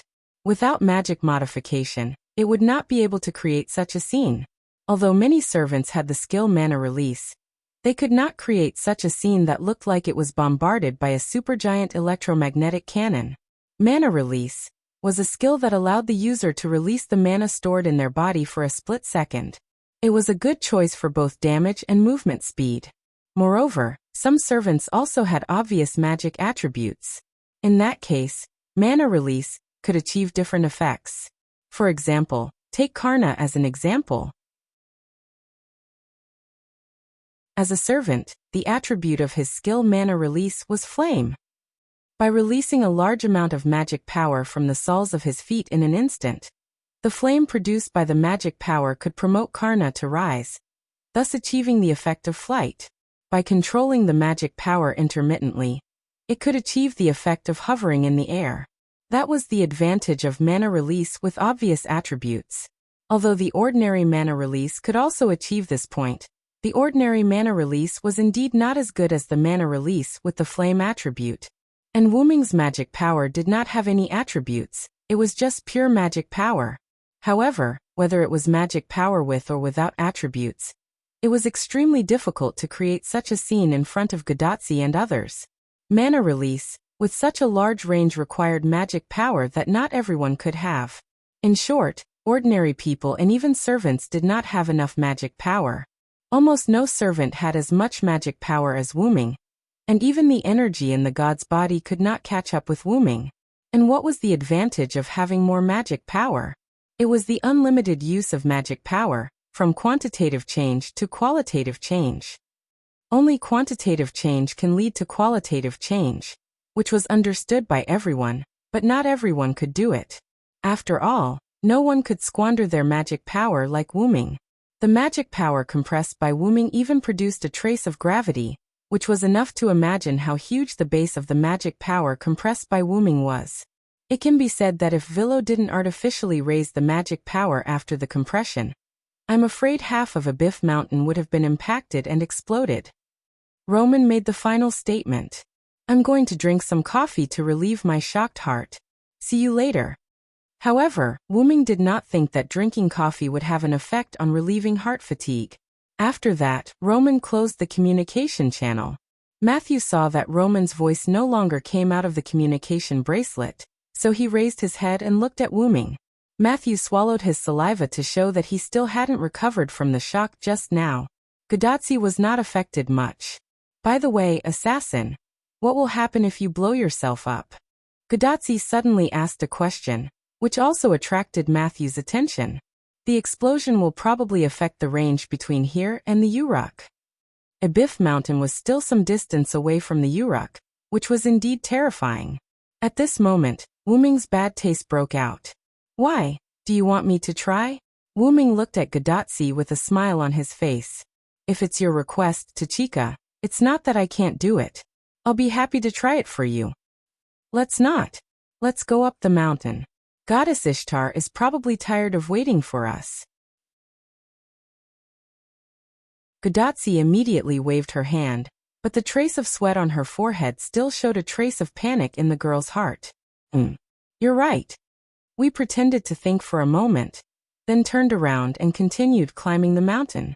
When we passed by the scorch marks on the mountain, Gadotsi and Matthew couldn't help but take a few more glances. If they were hit by this cannon, it would indeed be terrifying. The two thought of the angry Ebif spirit. It was really pitiful. Then the two rejoiced. Fortunately, when they fired the magic cannon just now, they didn't aim it at the mountain otherwise. I'm sorry, Tachika, Matthew. The mountain path opposite us is broken in half, and we can't use it. Wu-Ming, who was walking in front, suddenly said. Maybe it was affected by the magic cannon. Anyway, we can't use it for a while. Okay, let's pretend that they didn't say anything. Wu-Ming looked at Gadotsi and Matthew, then looked at Merlin, and made a decision in his heart that made Merlin feel a little uneasy. A moment later, Wu-Ming carried Gadotsi and Matthew to the top of the mountain. Is this Goddess Ishtar's palace? The first thing that came into Matthew's sight was a building that was different from the surrounding barren land, and it flashed with a hint of gold. But it's just a little. Gadotsi smiled awkwardly. What was Gadotsi laughing about? It was none other than Gadotsi laughing at the two large maneki Nico in front of the entrance of Ishtar's palace.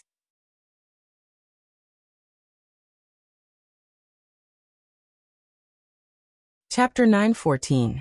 Wu-Ming naturally also noticed the large maneki Nico in front of Ishtar's palace. Although it looked funny, it was not as simple as it looked. However, Wu-Ming did not think that it was from Ishtar's memory. After all, there was no such thing as a maneki Nico in Mesopotamia before BC. It was probably the knowledge brought by the girl that Ishtar relied on.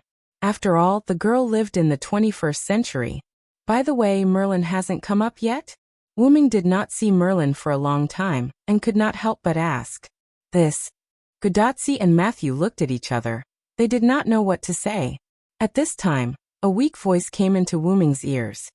Damn it, Pharaoh, you bastard. How dare you make me climb up the cliff by myself? At a certain cliff, a hand so white that it didn't look like a human suddenly reached out and grabbed the ground. Then, a staff was stretched out by the person's other hand, and pierced into the ground to complete the fixation. Finally, the white-haired Big Brother Dream Demon appeared in front of Wu-Ming and the others, looking exhausted. I can't bring 3 people with me, so I have to trouble you. You are also a servant, Merlin. You can't let Tachika and the others climb up here. Wu-Ming comforted Merlin with both reason and emotion. But Matthew is also a servant. However, as soon as Merlin finished this sentence, Wu-Ming stared at him.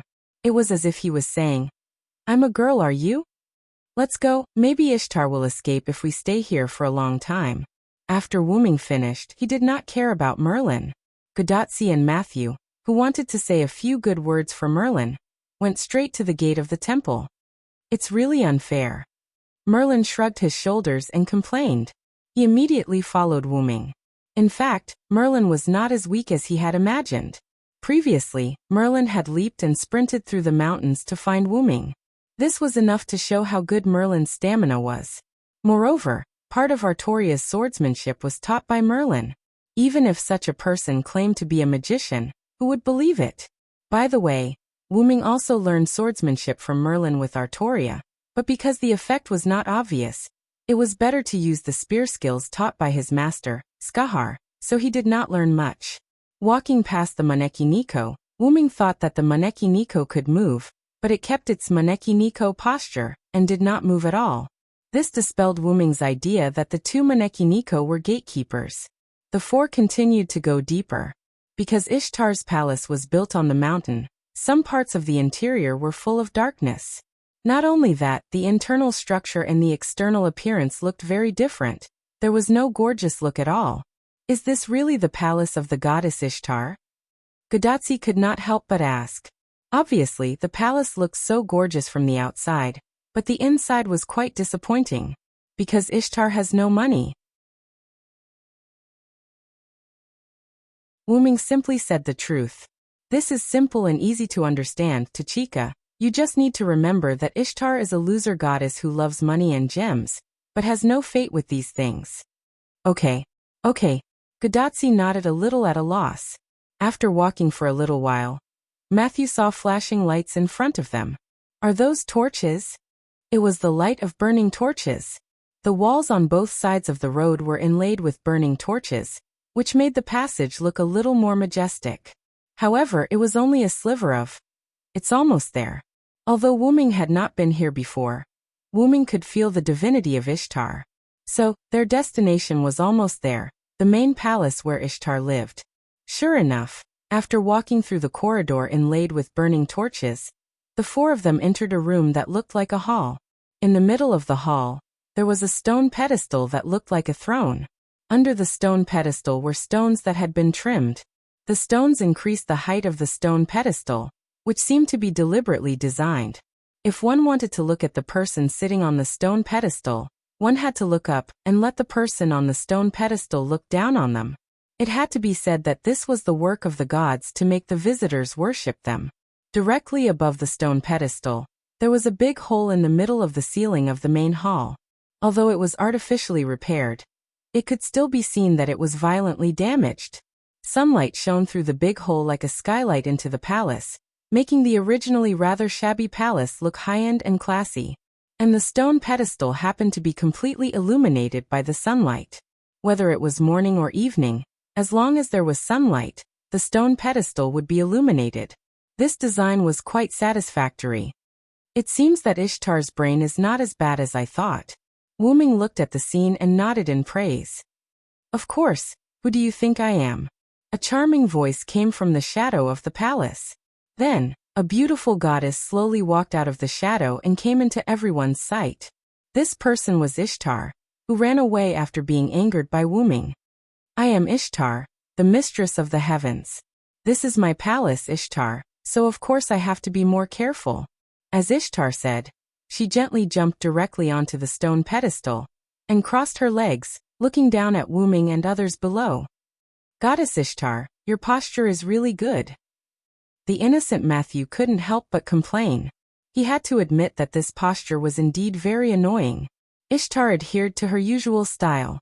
Even in the state of pseudo-servant, the material on her clothes was still very little. And Ishtar, who was sitting on the raised throne with her legs crossed, in front of Wuming and others, was already in a state of naked state in the future. However, among the four people present, Godatsi was a woman, and Merlin was a nightmare who didn't understand human feelings. Neither of them would be moved by Ishtar. Only Matthew was too innocent to remind Ishtar. As for Wuming, he was completely used to it. Don't worry about this girl, she didn't care about her clothes at all since a long time ago. It was precisely because the previous Ishtar was extremely thin every day, coupled with Ishtar's bad character, that caused Wuming to have no interest in Ishtar at all. After all, he would get tired of seeing too much. The original Ishtar didn't have the slightest interest in Wuming, let alone the human girl Ishtar. The pseudo-servant state of Ishtar was really far from the original Ishtar in terms of beauty. More importantly, the human girl that Ishtar relied on was someone that Wuming knew.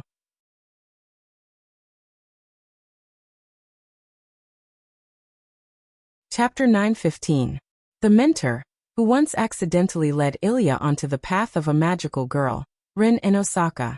Ishtar's face was exactly the same as Rin Inosaka's face, and similarly, Ishtar also retained Rin Inosaka's slightly regrettable breasts just slightly. But to Wu Ming's surprise, after Ma Shu reminded him, Ishtar showed a hint of shyness and embarrassment.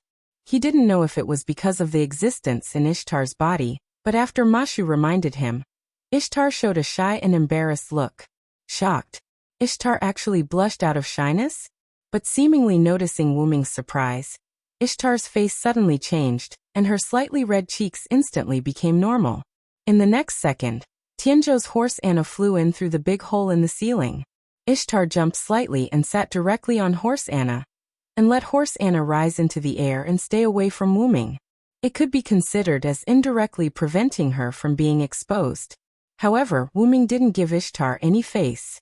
When Ishtar sat on horse Anna and moved, Wu Ming directly said the truth of his guess.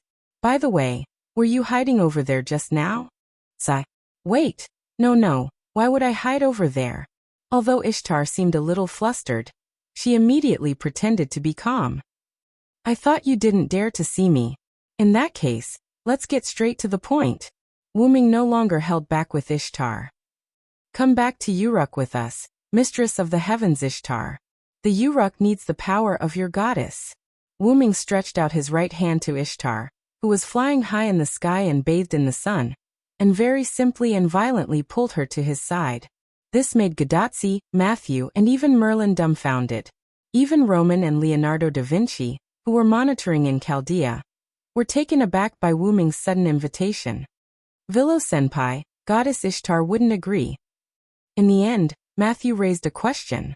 Both sides were clearly standing on opposite sides. So why did Wu Ming still ask such a question that would definitely be rejected? Not only Matthew, but Gadotsi also didn't understand. Why wouldn't she agree? Ishtar never said that she wouldn't return to Uruk with us. Everyone was stunned. Carefully recalling Ishtar's words, it seemed that it was indeed as Wu Ming said. Ishtar never said that she wouldn't return to Uruk. She only said that she wouldn't sign a temporary contract with Gadotsi. Ishtar, who was also stunned by Wu Ming's sudden invitation, also recovered at this moment. Ishtar was also surprised by Wu Ming's approach, but after carefully recalling, she really didn't say that she wouldn't return to Uruk. In other words, there was still a chance for things to turn around. Yes, Ishtar was a little happy, but she couldn't help it because Wu Ming was here. Ishtar was indeed hiding just now. She knew that if there were only a few people in Chaldea, Ishtar wouldn't have to care about their expressions at all, and could do whatever she wanted. However, Wu Ming just had to come with her. When she returned to her palace, she heard a loud noise and felt a strong magic power. It was undoubtedly Wu Ming's magic power, and Ishtar always felt that Wu Ming was stronger than before. Ishtar knew that she couldn't beat Wu Ming. Without her father's protection, Ishtar would definitely be hung up and beaten by Wu Ming. In the end, she would be shipped back to Uruk and forced to sign a contract with that human girl. Even worse, Ishtar would be forced to become Gold Twinkle's subordinate and act according to his orders. This was something she didn't want to encounter in any case. However, she couldn't compromise just like that. Sign a contract with a human master, and then go back to work for Gold Twinkle? What a joke. And for some reason, Ishtar felt like she couldn't raise her head in front of Wu Ming. Just like most human beings, like a child meeting their parents, or a student meeting their teacher, Ishtar realized that she had a natural fear of Wu Ming for some reason. That was why when she faced Wu Ming before, no matter how angry she was, Wu Ming lectured her, or when she saw Wu Ming get angry, she was like a deflated balloon. She could only blame it on the aftereffects of being bullied by Wu Ming in the past. That was why Ishtar was thinking when she hid. If she couldn't do it, she would just run away. It had to be said that Wu Ming guessed Ishtar's thoughts. It felt like, the person who knows you best is not your friend but your enemy. Wu Ming was afraid that if they spent too much time on the road, Ishtar would run away after letting her imagination run wild. So Wu Ming directly flew up with Gadotsi and the others. Anyway, it wasn't like Ishtar hadn't done this kind of thing before, and for her it wasn't something to be embarrassed about. From the looks of it, it was also because Wu Ming and the others came a little too quickly that Ishtar didn't have time to run away. She had no choice but to face them with force. Ishtar, I can take a step back. You don't have to sign a contract with our master, And you don't have to be Gil's servant. You only have to cooperate with us to deal with the monsters. This is already the greatest respect we can give to you as a goddess. Since Ishtar refused to sign a temporary contract, Wuming would just cancel this condition. As for the content of the second condition, it was even easier to understand.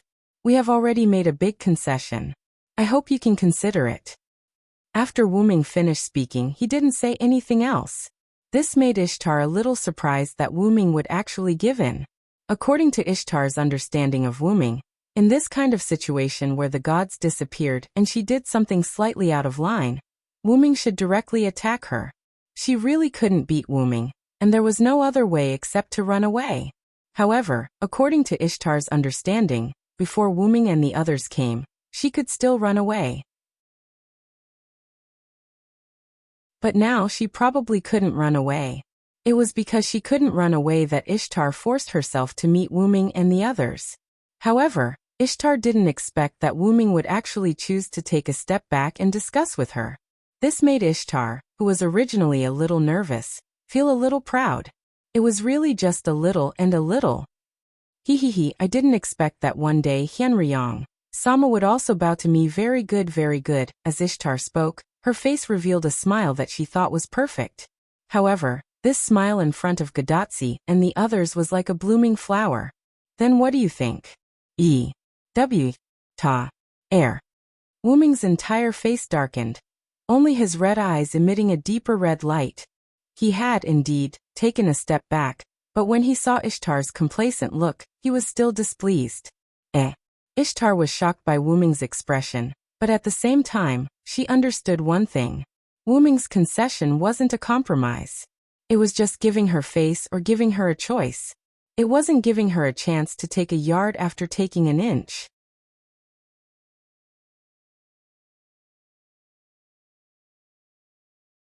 Chapter 9:16. Well, since you are begging me, I can consider it. Although Ishtar's tone was quite weak when she said this. I originally wanted to use force against you, but for some reason, I gave up on this idea. Then, Wuming looked back at Merlin. That one is here. As soon as Wuming spoke, Merlin knew what Wuming was talking about. Indeed, they have arrived. Merlin nodded. Then, Merlin turned and walked toward the passage behind him. I will go and block them for a while. You guys discuss as soon as possible. As Merlin spoke, his figure disappeared. Assassin, where did Merlin go? After watching Merlin leave, Gadatsi immediately looked at Wuming. I will keep you in suspense. Wuming smiled at Gadatsi, then looked back at Ishtar flying in the sky. One last thing, I will fight for 1/10 of the treasures in Gil's treasure vault for you as a reward. 1/10. Ishtar was surprised, but the corners of her mouth subconsciously curled up. It was a surprise that came from the bottom of her heart. King Gilgamesh's treasure? Matthew couldn't help but repeat. Gilgamesh is the great king who collected all the treasures in the world. Even 1/10 of the treasures in the treasure vault is priceless. The goddess of beauty, harvest and battle, mistress of the heavens Ishtar. You don't have to listen to the orders of Chaldea's master Tachika, or the Uruk king Gilgamesh. You only need to listen to my instructions and fight the monsters with us. I will also fight for 1/10 of the treasures in King Gilgamesh's treasure vault for you as a reward. How about it? Can you accept it? Wuming's voice was like magic as it entered Ishtar's ears like a bell. No problem. I accept. Ishtar looked proud as if she had earned a lot. In fact, when Wuming proposed to work together, Ishtar was hesitant to agree. Who would have thought that Wuming would ask for 1/10 of the treasures in Gilgamesh's treasure vault as a reward? This was something that Ishtar didn't expect. If she didn't agree now, what if Wuming went back on his word later? That was 1/10 of the treasures. It was more than enough to renovate this dilapidated temple. Ishtar, who was flying in the air, giggled as she fantasized about the treasures in her hands. She didn't notice the parchment in Wuming's hand, nor did she notice that there were 3 red marks on the back of Wuming's hand that looked like a bow and wings. 1 left wing, 1 right wing, and 1 arrow sandwiched between the left wing and the right wing. This was the pattern on the back of Wuming's hand. Then the contract has been established. Looking at the contents of the parchment, Wuming showed a triumphant smile. Ishtar. Yes. However, Ishtar, who subconsciously answered Wuming, was stunned. Eh? What's going on? Ishtar found that she couldn't control herself and answered Wuming's words, and her body seemed to be affected as well. She couldn't move like a machine waiting for orders. No matter how stupid Ishtar was, she realized that something was wrong at this moment. Coincidentally, Ishtar saw the command seal, flashing with scarlet light on the back of Wuming's hand. That's command seal? How is that possible? Let's not talk about how she became his servant. She clearly had an A-level magic pair. Ishtar's mind was in a mess. Ishtar's A-level magic pair didn't have any effect on Ishtar's magic, and it didn't help her resist the command at all. Ishtar, help Merlin destroy the attacking demonic beasts. Remember, even if you let the demonic beasts escape, you can't let the demonic beast commander escape. You are allowed to use your noble phantoms. Go. The left wing of the command seal on Wuming's hand glowed, and at the same time, Ishtar felt that there was an unimaginable amount of magic in her body. Yes, Ishtar was forced to answer, and she flew out of the big hole in the ceiling with Sky Boat Horse Anna. Damn Hyunryong. Just you wait. Ishtar was obviously crying in the end. In the end, Ishtar was bullied by Wuming and cried. That stupid goddess is still so easy to deal with. Wuming looked at the command seal on the back of his hand, and he was in a good mood. That. Villo Sr. Matthew was at a loss, and Gadotsi was even more serious. She was shocked. Assassin. What the hell is going on? This sentence contained a lot of questions. For example, why did Wuming have a command seal? Why did Ishtar suddenly sign a master-slave contract with Wuming? Why didn't Ishtar have the slightest ability to resist? One of my powers is to sign a contract with others. I used a word game to successfully make Ishtar sign a contract with me. Wuming's power was one of the 12 incarnations, the dependent incarnation, which had the ability to sign a contract with others and make them his dependent. Although the parchment was similar to the organizer's authority, it was only similar. It was not the organizer's authority, but the proof of Wuming's dependent contract. The organizer's authority could only be used in the world of the box court, and it would lose its effectiveness after leaving the box court. And if it could be used outside the box court, wouldn't it be invincible? As for this, Wuming raised his hand and showed the remaining 2 command seals to Gadotsi and Matthew. This is just a simple magic crystal, not a command seal. Wuming's command and restraint on Ishtar were the influence of the dependent incarnation, not the contract between the master and the servant. The dependent contract was deeply ingrained in one's bones, so Ishtar's magic power would not work at all, even if her magic power was X. The magic crystal was like the house's anti-theft system, and the command seal was like the thief's theft method. The anti-theft system could naturally play a certain role in the thief's theft method. However, the contract between Wuming and Ishtar was the product of Ishtar's consent. It was like Wuming got the key to the house from Ishtar. With the key, Wuming could naturally bypass the anti-theft system and enter Ishtar's house. Ishtar, who signed a word game contract with Wuming, would be directly under Wuming's control and would not have any effect on magic at all. And these 3 command seal marks were just the magic crystals that Wuming used to support Ishtar. It could be said that they had nothing to do with the command seal. And Wuming used such a magic crystal only because Wuming wanted Ishtar to directly use the noble phantasm when her magic was saturated. Boom.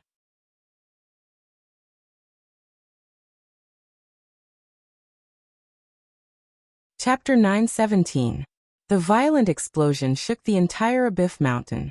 Bits of stone fell from Ishtar's palace onto Wuming, Gadotsi, and Matthew. What was that sound? Gadotsi and Matthew both looked in the direction of the explosion. It's probably Ishtar releasing her noble phantasm. Through the contract, Wuming could feel the rapid depletion of the mana in Ishtar's body. He guessed that Ishtar had most likely released her noble phantasm. By the way, Senior Villo, how did you know that the demonic beasts would appear here? Matthew was quite puzzled. This was an area with continuous mountains. The demonic beasts would not be able to advance from here. I captured one of the demonic beasts' commanders. You lit him. Merlin used an illusion to obtain information from Ulidim's mind. We learned that the demonic beasts would advance from the mountainous areas in the southwest, near the Persian Gulf, and the mountainous areas in the northeast. Then Wuming told the two of them his plan. The reason why Wuming brought Gadatsi and Matthew here to look for Ishtar was not only to recruit Ishtar, but also one of the reasons why Wuming came here. He had already killed the demonic beast's commander, Ulidim, who was preparing to attack from the mountainous areas in the southwest. In addition, there was the Quetzalcoatl in the south. As for the southwest, Wuming could relax, but there was no one in the mountainous areas in the northeast. So Wuming thought of Ishtar, who was still a lone follower. Not only could he get Ishtar to join them, but he could also deal with the demonic beasts that were advancing from here. It was simply killing two birds with one stone. The reason why Wuming changed his mind about using force against Ishtar was entirely because Wuming's mental strength had detected a large number of demonic beasts approaching. The reason why Merlin gave Wuming the confirmation of the demonic beast's arrival was that Merlin had already set up a magic spell nearby to detect the demonic beast's attack. When did he set it up? Of course, it was when Wuming brought Gadatsi and Matthew straight to Ishtar's palace. The reason why he did not bring Merlin was partly because Wuming could not bring 3 people with him. Another reason was to let Merlin set up a detection spell. Although Merlin often complained that he would bite his tongue while chanting spells, he was still a magician after all. Naturally, he could do that. Due to the unexpected arrival of the magical beasts, and the fact that Ishtar's matter had not been settled yet, Merlin decided to use his hallucinating spell to stop the magical beasts for now. Therefore, after Wuming tricked Ishtar into signing the contract, Wuming immediately sent Ishtar to support Merlin. The reason why he used a magical crystal on Ishtar was so that Ishtar could use her noble phantasm directly. Because Ishtar had killed a Biff Mountain, there was no sign of life at all. There was no need to consider whether it would affect the innocent. Ishtar could use her noble phantasm without any worries. Moreover, even if she could not kill the demonic beast commander, the other mass-produced demonic beasts would definitely be killed. At this time, if they went to support the demonic beast commander, it would most likely be the death anniversary of the demonic beast commander next year. Let's go, Tachika, Matthew. It's time to deal with the demonic beast commander. Although the entire northeastern region of Mesopotamia was full of mountains, it was rare that there was a small barren plain between the mountains and the northern wall. There were no obstacles in the south of this small plain, and it could directly connect to the Uruk. However, because there were mountains in the east, north, and west of this plain, it was not included in the range of the northern wall. The northern wall was close to the mountains in the west of this plain. Logically speaking, there was no need to worry about the mountains. After all, demonic beasts could not cross the mountains. However, since the demonic beast commander's raid on the Uruk, Gilgamesh set up a defensive barrier nearby. After all, no one knew if the demonic beast commander had more methods that humans had not seen before. Although the strength of the temporarily designed barrier could not be compared to the northern wall, it was only used to delay time after all. This was a plain. If demonic beasts really crossed the mountains and came here, the soldiers on the defensive wall would be able to see it at a glance. Then, the barrier here would temporarily block the demonic beasts while the soldiers lined up to report to the Uruk. Because this place was not far from the Uruk, it was convenient for them to inform the soldiers or send more soldiers. However, there had never been any traces of demonic beasts here.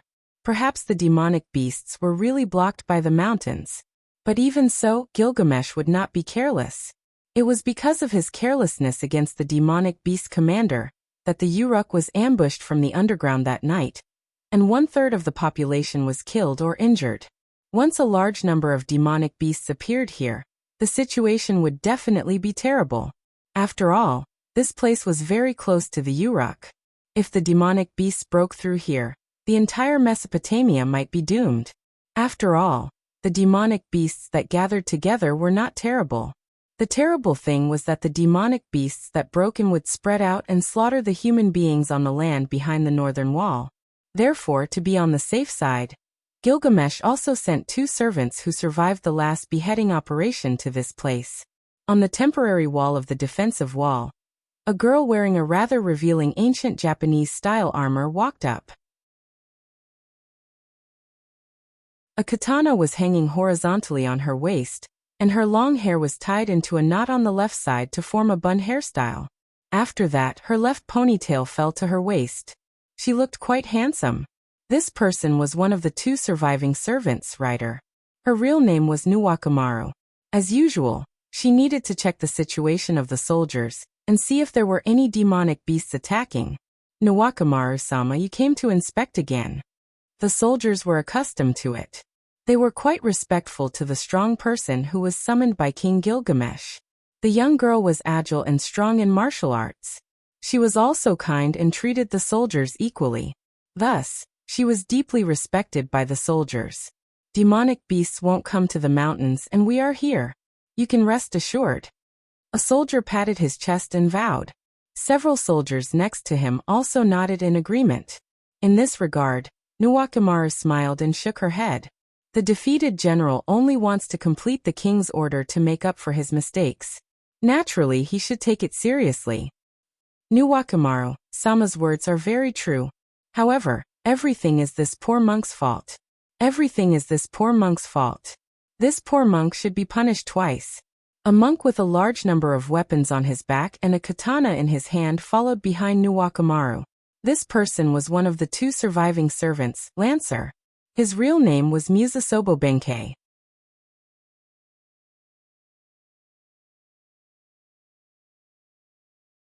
Chapter 9:18. Don't say that, Bianqing. No matter what, you saved my life. Nyoruawan closed his eyes. It was as if he was recalling the last moment of the operation to decapitate the commander-in-chief. At that time, 10 servants carried out the beheading operation. The reason why Nuwakamaru and Musasobo Benkei survived was entirely because Musasobo Benkei, who was Nuwakamaru's minister, saved Nuwakamaru from being killed by the beasts. Musasobo Benkei pulled Nuwakamaru into the Euphrates River. However, there were also mass-produced beasts in the river. The winged mermaid Kururu. Musasobo Benkei and Nuwakamaru were almost killed by the winged mermaids. Fortunately, Musasobo Benkei activated his noble phantasm in time and temporarily affected the spirit of the winged mermaids. Musasobo Benkei and Nuwakamaru were able to escape, but both of them were seriously injured. It could only be said that it was fate. Although both of them were seriously injured, they were lucky not to die. By coincidence, both of them drifted to the North Wall. Both the Euphrates River and the Tigris River flowed through the North Wall. In the past, the Uruk did not defend these 2 rivers, causing a large number of winged mermaids to appear from the river and cause damage to the surrounding area. After that, according to Gilgamesh's plan, people set up a similar gate at the position of the 2 rivers passing through the North Wall. The effect of the gate was simple. Beasts couldn't swim through, and the river flowed normally. Since demonic beasts couldn't swim past the barrier, the servants naturally couldn't swim past it. Nyoruawaru and Musashi Benkei were blocked outside the barrier. They happened to be discovered by the daily maintenance inspection personnel and were rescued. They were the only 2 servants who returned to Uruk alive. If Musasobo Benkei didn't pull Nuwakamaru into the river at that time, perhaps both of them would be buried in different groups of beasts like the other 8 servants who participated in the beheading operation. No, Lord Nyoruawaru.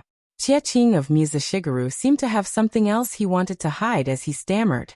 However, before Musasobo Benkei finished hesitating, on the wall of the stronghold, a soldier with sharp eyes suddenly saw a large cloud of dust on the plain in front of them.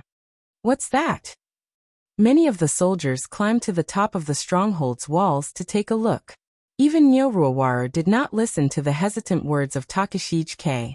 Instead, he jumped onto the battlements of the tower and squatted down. Because of his clothes, Nyoruawaru's seductive figure looked in the direction where the soldiers were looking. Nuwakamaru, whose eyesight was much better than many soldiers, instantly saw what was coming toward them along with the dust. That's beasts. Thousands or even more red-furred lion-like magical beasts were mixed in the smoke and dust, charging towards them like a flash flood. It was a rather impactful sight. It's the mass-produced Yugur. Nuwakamaru's eyes sharpened, and he instantly felt that something was wrong. He could only say that it was all thanks to King Gilgamesh and military advisor Zhuge's foresight. They had predicted that there would be beasts coming from here, and set up the stronghold in advance. Otherwise, with so many beasts rushing over, without any defensive facilities, this place would definitely become the beasts' attack point, and they would destroy the entire Mesopotamia. Di Qing immediately returned to the Uruk and report the situation here to King Gilgamesh, and ask for backup. Nuwakamaru immediately jumped down from the high platform, and went to Musasobo Benkei. Yes, Sir Nuwakamaru. Although Musasobo Benkei was a little hesitant, he immediately agreed.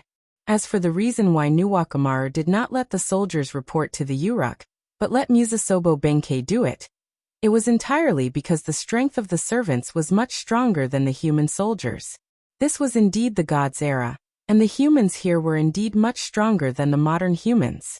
Their physical fitness was obviously different, but the servants were still stronger than the humans here. Therefore, it was the best choice to let one servant go to the Uruk to report, and the other servant to command the soldiers to resist the beasts. Gilgamesh let Nuwakamaru and Musasobo Benkei come together to guard this place. Although one less servant may lead to a decrease in combat power, it was better to be able to bring reinforcements faster than anything else. This was a war between humans and beasts, and the overall situation must be taken into account. Musasobo Benkei immediately set off. He did not need anything like a mount. The legs of a servant were the best means of transportation. Although Musasobo Benkei's dexterity was only C rank, but even a C rank's dexterity was much better than a human's. In addition, his durability had reached B+ rank. Musasobo Benkei could run all the way to the Uruk at high speed. Watching Musasobo Benkei leave, Nuwakamaru also pulled out the famed sword on his waist. Everyone, prepare to defend. Let these beasts see how powerful we are. Nuwakamaru was her nickname. Her real name was Minamoto Yashitsugu. She was a general of the Minamoto family. Since she was a general, it was easy for her to command the soldiers. Although there were only a few of them, the soldiers still made a deafening sound. The soldiers began to defend themselves. Some soldiers set up spears in the gaps of the walls, while others set up bows and arrows in the concave battlements on the walls. Everyone was waiting for the magic beasts to approach, ready to attack at any time. Nuwakamaru held the famed sword Bo Elvi, and was ready to attack. She was ready to jump down when the beasts approached, and used the Uruk as a springboard to cast her noble phantasm.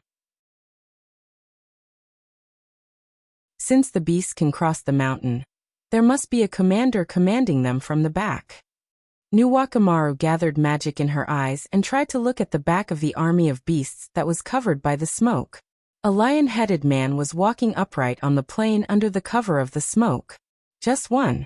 Nuwakamaru's mouth curved, and her face was a little twisted. Since she had found the commander of the beasts, what Nuwakamaru needed to do was to take the head of the commander. Moreover, she was not afraid of just one commander. With so many beasts around her as a springboard, even if she could not kill the commander of the beasts, the original Uruk, she was confident that she would not be forced to retreat here. However, things were not as simple as Nuwakamaru thought.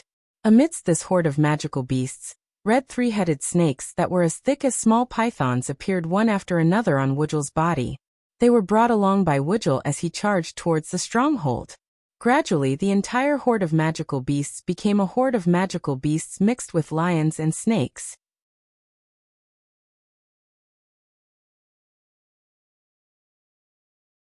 Chapter 919.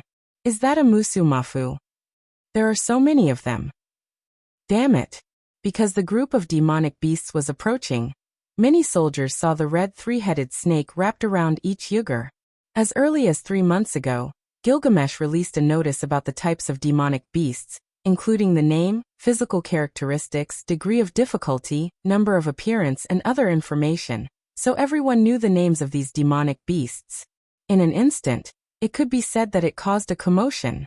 This kind of mass-produced Musu Mafu was extremely difficult to deal with, especially in this kind of offensive and defensive battle. These three-headed snakes could easily break through the human defense, through the gaps of the guns, and cause damage to the human, and disrupt the human formation. Because the number of Musumafu was very small before, its impact was not as big as other demonic beasts. Therefore, so far, the Uruk side had not made effective defensive measures against it. They could only shrink the gap of the guns to the extent that it would not affect the guns. However, these mass-produced Musumafu could still get through. As if they were constantly evolving, their size was also shrinking. The gap of the guns could not be too small, or it would affect the performance of the guns. And these Musumafu's size at the moment just happened to be able to get through such a gap, and there were so many of them. More than one demonic beast commander. Nuwakamaru could not help but sigh. Because every demonic beast had a prototype, every mass-produced demonic beast would only listen to the orders of the prototype demonic beast commander, unless the prototype demonic beast, that is, the demonic beast commander, died. Since so many mass-produced Musumafu appeared here, that is to say the prototype Musumafu, one of the demonic beast commanders, also came here. If it was only Yugur, Nuwakamaru could deal with it, and even have the opportunity to kill it. During the beheading operation, Shi Musasobo Benkei and another servant were responsible for the demonic beast commander, was the prototype Yugur. Unfortunately, the strength of the prototype Yugur was beyond their expectations, and the other servant died directly. If it were not for Musasobo Benkei risking his life to save her, Nuwakamaru would definitely die under the claws and fangs of the Yugur. Nuwakamaru's mission failed. Before Nuwakamaru said in front of the soldiers to make up for the mistakes, referring to the mistakes of the mission failure. Moreover, escaping death was not without any benefits. At least, after the last test, Nuwakamaru had figured out the strength of the demonic beast commander. Prototype Yugur. Even if Yugur was a mythical beast, it was not out of the category of living creatures. So, as long as the head of the prototype Yugur was cut off, the prototype Yugur would definitely die. Nuwakamaru, who was holding Bolu, was sure that the mass-produced Yugur demonic beasts were used as a springboard to cast his noble phantasm. After being strengthened by the noble phantasm, if Bolu's attack hit the neck of the prototype Yugur, it would definitely be cut off.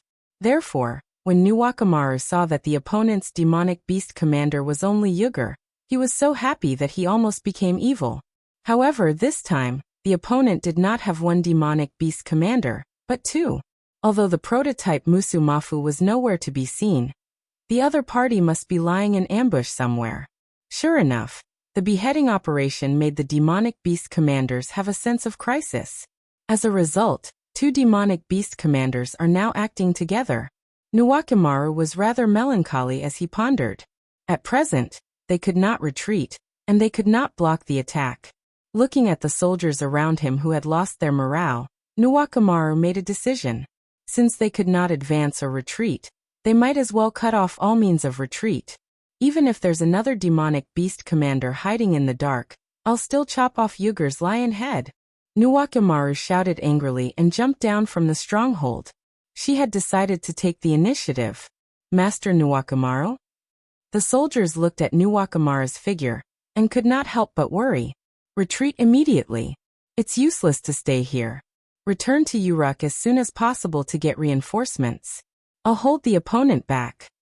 Nuwakamaru did not even turn his head as he finished speaking, and directly rushed towards the demonic beasts.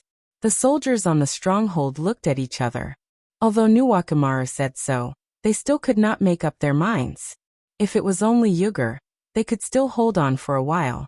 However, Yugur was entangled with Musumafu. Once Yugur brought Musumafu close to the stronghold, those Musumafu would definitely squeeze through the gaps between the weapons. There was no need to think about it. They definitely could not stop them. However, he couldn't just become a deserter and abandon Nyoruowan. For a moment, the soldiers did not know what to do. However, the attentive soldiers discovered a problem. Something's not right. Based on the time it took for us to see the demonic beasts should have already rushed over at this distance. The attentive soldiers raised their doubts. The soldiers began to look around, and discovered that the demonic beasts had not rushed over even after a long time. There was no change in the distance at all. Ever since they discovered Musumafu, the soldiers lost their morale, and did not observe the enemy's situation. That was why they did not discover anything. Now that they observed again, the soldiers really did discover something different. In the middle of the plains, a white-haired man holding a magic staff appeared out of nowhere and stood there. Is that the court magician, Lord Merlin? Some of the soldiers had seen Merlin before and immediately recognized the strange-looking Merlin. Could it be that Lord Merlin is helping us? That must be it.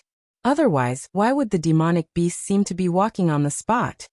It had to be said that when humans faced a crisis, there would be a moment when their minds would become emotional.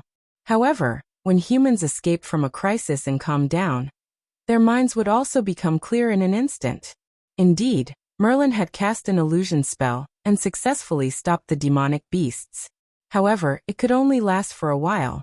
Nuwakamaru, who had rushed out, also saw Merlin's figure. However, since she had already rushed out, there was no reason for her to return. Therefore, Nuwakamaru rushed to Merlin's side in one breath. Lord Merlin? Why are you here? Nuwakamaru was a little excited. It seemed that the Uruk's reinforcements had arrived. I just happened to pass by. The Uruk side still doesn't know the situation here. Merlin, who saw Nuwakamaru's expectation, gave her a merciless blow. Are you the only one who came here? Is this too dangerous? Nuwakamaru was startled. If Merlin's illusion spell was broken, then including Merlin, Nuwakamaru, and many soldiers would become food for the demonic beasts. For example, now. Bang! The sound of glass breaking was heard. The demonic beasts began their official charge as the light purple fog dispersed. I took the initiative to break the illusion spell. Merlin explained the situation without waiting for Nuwakamaru to ask. Lord Merlin. However, while Nuwakamaru was surprised, Merlin immediately spoke again. Don't worry, I didn't say that I came alone. Merlin smiled and then pointed to the sky. Nuwakamaru looked up subconsciously and found that a star was rising. Ngal Takaigolhi mountain shakes the star's salary.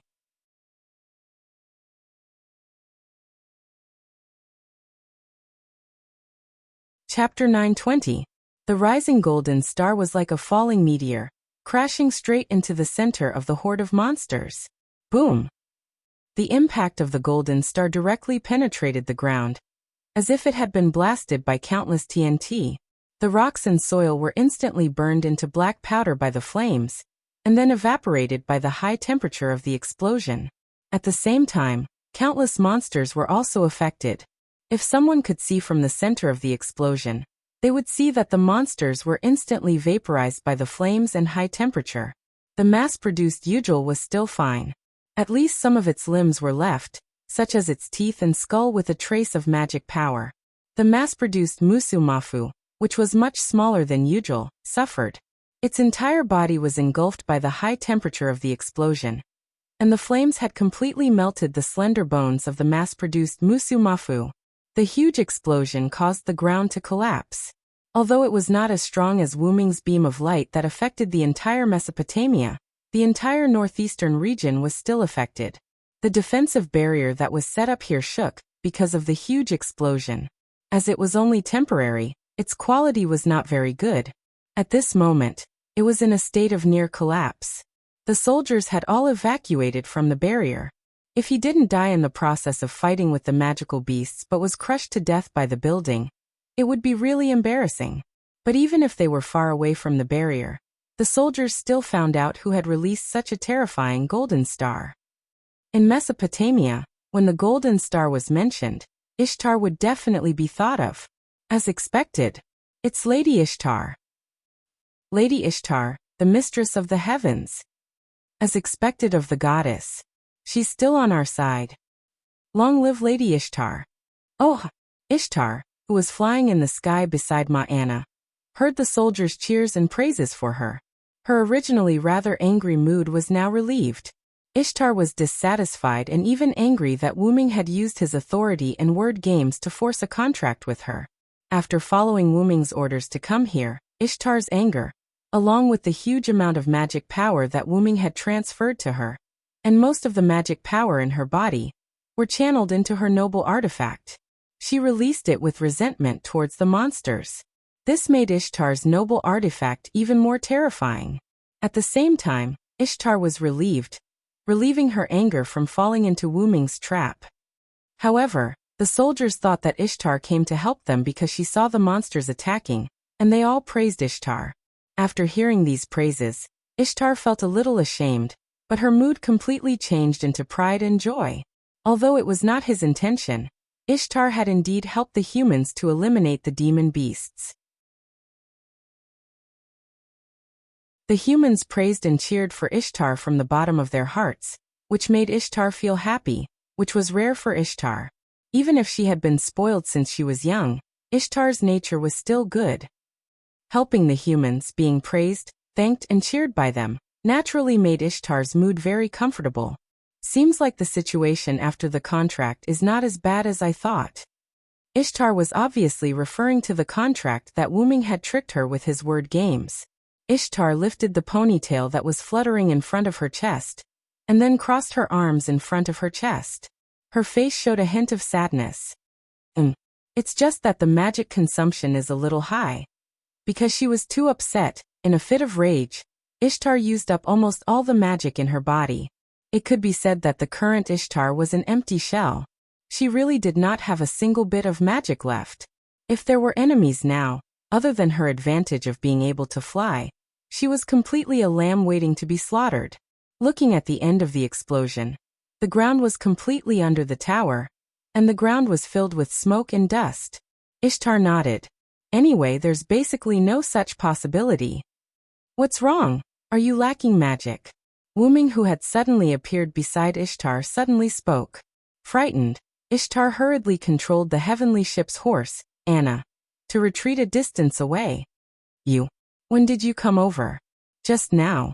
Wu Ming replied very calmly, and then raised his hand again. The magic crystal on the right wing suddenly disappeared, and a large amount of magic was instantly replenished in Ishtar's body. Looking at Ishtar's dazed face, Wu Ming smiled. By the way, how does it feel to help a human? It feels pretty good. Although Ishtar still had a lot of resentment towards Wu Ming, she was already unable to be unyielding towards him. Because of Wu Ming, she was praised by the soldiers and received Wu Ming's magic. At this moment, Ishtar was even weaker than before. You can easily receive the praise of a human, and most importantly, you're very happy yourself. Why do you have to be a high and mighty and lawless goddess? Probably because of the fusion with Ren in Osaka. Compared to the original Ishtar, the current Ishtar was more reasonable, so Wu Ming began to reason with Ishtar. I don't want that. What I need is to be high and mighty. Humans only need to give me gems. I don't need their praise. However, these words were full of arrogance. Not only that, but Ishtar's actions were also full of arrogance. Ishtar once again crossed her arms and turned her head to the side to hide her blushing cheeks. Although the previous Ishtar was a little arrogant, now, she was more influenced by Rin and Osaka's arrogance. In this regard, Wu Ming did not say anything more. Instead, he looked at her quietly.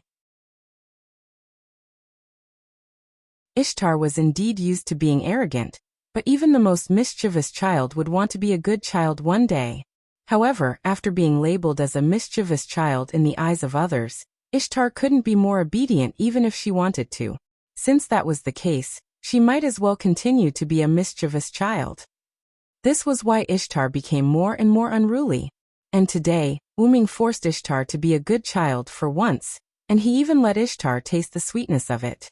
This, to Ishtar, indeed, was not a bad feeling. Looking at the human soldiers who were cheering for Ishtar in the distance, Ishtar extended her hand to Wu Ming.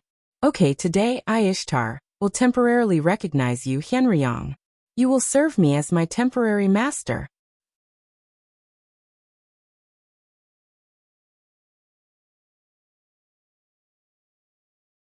Chapter 921. I'm glad that you're willing to turn over a new leaf, Ishtar. Your father will be happy if he knows about this. Wu Ming reached out his hand to grab Ishtar's soft hand, but Ishtar immediately broke free and slapped Wu Ming's hand in the face. I regret it. Can I cancel the contract? Ishtar was dissatisfied with Wu Ming's tone as if he was talking to a child. Wu Ming just smiled. It was obvious that Ishtar was being arrogant again. Come to think of it, Ishtar, your noble phantasm is really terrifying," Wuming said as he looked at the ground that was still collapsing. Smoke and dust rose from the ground that was penetrated. However, the food in the pot was from demonic beasts. "After all, I used almost all of my mana except for the mana to maintain the current realm. It's natural for me to be able to create such an effect." Ishtar flipped her hair and looked quite proud. After Ishtar used the mana that Wuming gave her and almost all of the mana in her body, as well as the resentment in her heart, Ishtar's mood became extraordinarily good. In addition to the cheers of the soldiers and Wuming's kind words, Ishtar became even more arrogant. Of course, it didn't mean that Ishtar couldn't do it without Wuming's mana. Ishtar's noble phantasm Mountain Shocking Star's salary, and Galta Kaigelshi, was classified as a mountain noble phantasm. It was sublimated from the deed of killing Abifshan. Although this was a plain, it was still a part of the mountain range. Therefore, the effect of the mountain noble artifact could still be used. Therefore, even without Wuming's mana, Ishtar only needed to supply all of her mana to the noble artifact to easily blow up half of the plain. However, with such a large amount of mana provided by Silent Cry, Ishtar's noble phantasm was able to display an extraordinary effect. Half of the plain between the mountains was directly blown up by Ishtar's noble artifact. Countless demonic beasts were either burned to death by the flames or evaporated by the high temperature. Even if there were a few demonic beasts that were lucky enough to survive, they directly fell into the hole in the ground that was blown up by the explosion. Such a large number of demonic beasts were gone just like that. This could be considered a great victory for the humans. However, the demonic beast commanders definitely wouldn't die. Previously, even Ulidim didn't die under Wuming's multiple spells. Therefore, the two demonic beast commanders who were lucky to survive and fall into the collapsed plain definitely included the two demonic beast commanders who were still alive. After looking at Gadatsi and Matthew who had already met up with Merlin, Wuming then looked at Ishtar. "Ishtar, do you dare to gamble with me?" Wuming's words piqued Ishtar's interest. "Whoa, what is there that this goddess doesn't dare to do?" Ishtar proudly puffed out her rather embarrassing chest, looking as if she wasn't afraid of anything. "If that's the case, let's go to the underworld." "No problem." However, after Ishtar agreed without hesitation, she was immediately dumbfounded. Wait, what did you say?" On the ground, Gadatsi and Matthew, who were brought here by Wuming, stood together with Merlin and Nuwakamaru as they looked at the severely collapsed ground in front of them. They were both shocked by Ishtar and the large number of demonic beasts that died. Sure enough, Miss Ishtar is a true goddess. Matthew couldn't recover from the shock for a long time. Right. Merlin, is the demonic beast commander destroyed? Gadatsi, who recovered first, started to talk to Merlin. If it was just an attack like this, the demonic beast commander must still be alive. It probably fell into the underworld below. Walking to the edge of the collapsed ground, Merlin playfully put his head on his forehead and pretended to look down. What entered his eyes was a bottomless darkness. As far as Merlin was concerned, he couldn't see what was at the bottom of the darkness at all. Underworld. Gadatsi and Matthew were shocked when they heard this. An existence related to death was indeed a little uncomfortable for humans. The underworld of Kanzai is connected to the earth. Blowing up a big hole in the ground is the simplest and most violent way to enter the underworld. Gadatsi was shocked by Merlin's words about the underworld of Kanzai is connected to the earth. However, Matthew was quite concerned about another matter. Mr. Merlin, this should be the end of the Kanzai when the gods disappeared. Does the underworld still exist? Logically speaking, as the Kanzai faded away and the gods gradually disappeared, the underworld should have also dissipated and become non-existent. Therefore, Matthew was puzzled by Merlin's words about the demonic beast commander falling into the underworld. Ha ha ha, Matthew, don't forget about the three goddesses alliance. Merlin's tone was flirtatious as he smiled at Matthew. This made Matthew's cheeks turn red with shame. Then Gadatsi stood in front of Matthew and glared at Merlin. So that's how it is. Because the goddess of the underworld of Mesopotamia has returned to this era, the underworld was also brought over. Gadatsi's bracelet emitted Roman's voice. Roman, who was in Chaldea, spoke again while recording the information. But is it really so easy to enter the underworld? And the entire underground of Mesopotamia is the underworld? In the face of Roman's question, Merlin chuckled and laughed. Well, actually, I don't know much about it. Merlin smiled and scratched his head.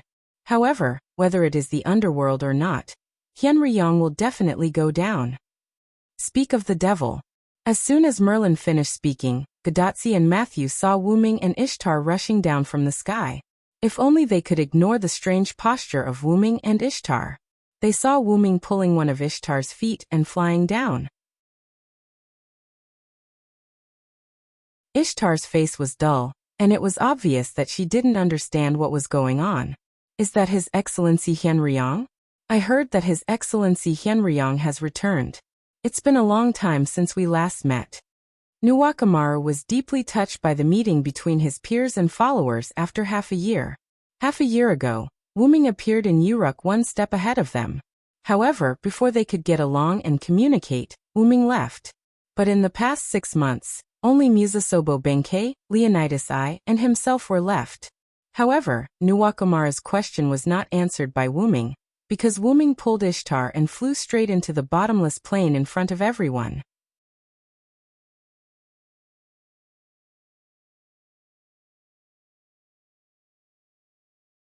Chapter 922. That. Is it really okay for Ms. Ishtar to go to the underworld? Matthew, who had read Mesopotamia's mythology, knew very well that Ishtar arrogantly entered the underworld and was killed by the goddess of the underworld.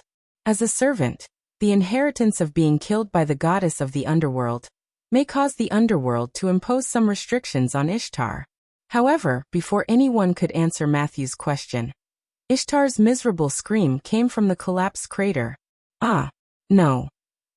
Everyone looked at each other and smiled awkwardly. It turned out that Ishtar was forced by Wuming. At this moment, Gadotsi suddenly realized a problem. By the way, how do we go down? The way to go down. Well, whether it's me or Nuwakamaru, we don't have the means to safely enter the underworld. If you want to enter the underworld, you have to jump down. Merlin nodded proudly. Jump down. Roman, who was in Chaldea, couldn't help but exclaim. The instruments in Chaldea were interfered with, and they couldn't detect how deep the crater was. How could they jump down directly in this situation? Ms. Nuwakamaru, let's not talk about this for now. Matthew sighed helplessly. Merlin, what are you so proud of? Gadotsi looked at Merlin with contempt. Nuwakamaru put her thin green into the scabbard and also sighed. Right now, we can only wait for the Uruk's reinforcements to arrive before making a decision. There are only a few of us, and we can't enter the underworld. Nyoruawan was, after all, a former general. Before he could determine whether Wuming, Ishtar, and the others needed reinforcements, he could not act on impulse. But, Mr. Merlin, if we take this opportunity to support the senior Villo, can we take down the goddess of the underworld in one fell swoop? Matthew had a bold idea. Yes, if we support Assassin, maybe we can take down the goddess of the underworld in one fell swoop, and then we can focus on the goddess of Warcraft. Thinking of this, Gadotsi excitedly pulled Matthew's hand and prepared to go to the underworld with Matthew. Wasn't it just jumping down? Previously, when they came to this singularity, they had also experienced the experience of falling from a high altitude. It was a new experience after all. However, Merlin blocked their way with his staff. It's not that easy. You two listen to me first. Merlin denied Gadotsi's suggestion. The underworld is full of death energy, and ordinary people can't stay there for a long time. Even if you wear a special magic dress, you can only stay there for a short period of time. Besides, Nuwakamaru and I can't help. At most, we'll be a burden to the Villo. He already has Ishtar, and we don't need to send a few more burdens to burden him. Merlin became serious. Legend has it that in the underworld of the Mesopotamia, the goddess of the underworld, Ereshkigal, is the ruler of everything in the underworld.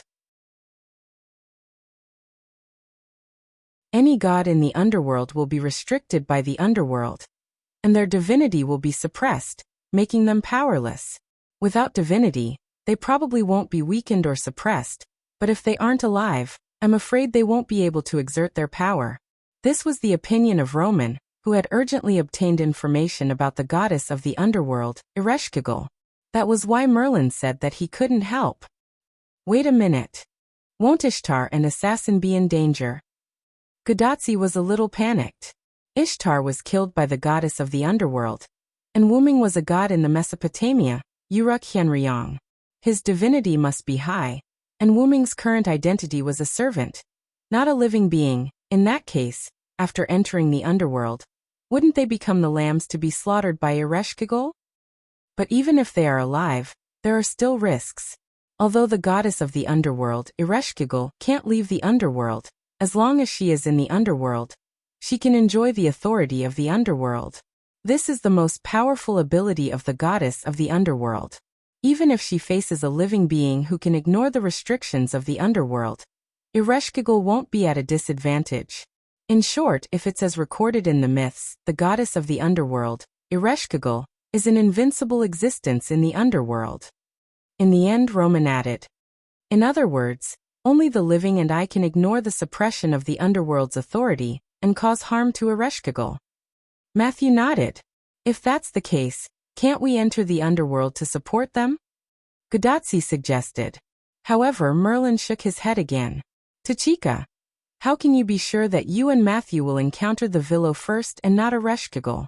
If it's just Matthew and Ereshkigal fighting alone, although the chances of winning are not zero, it's not high either.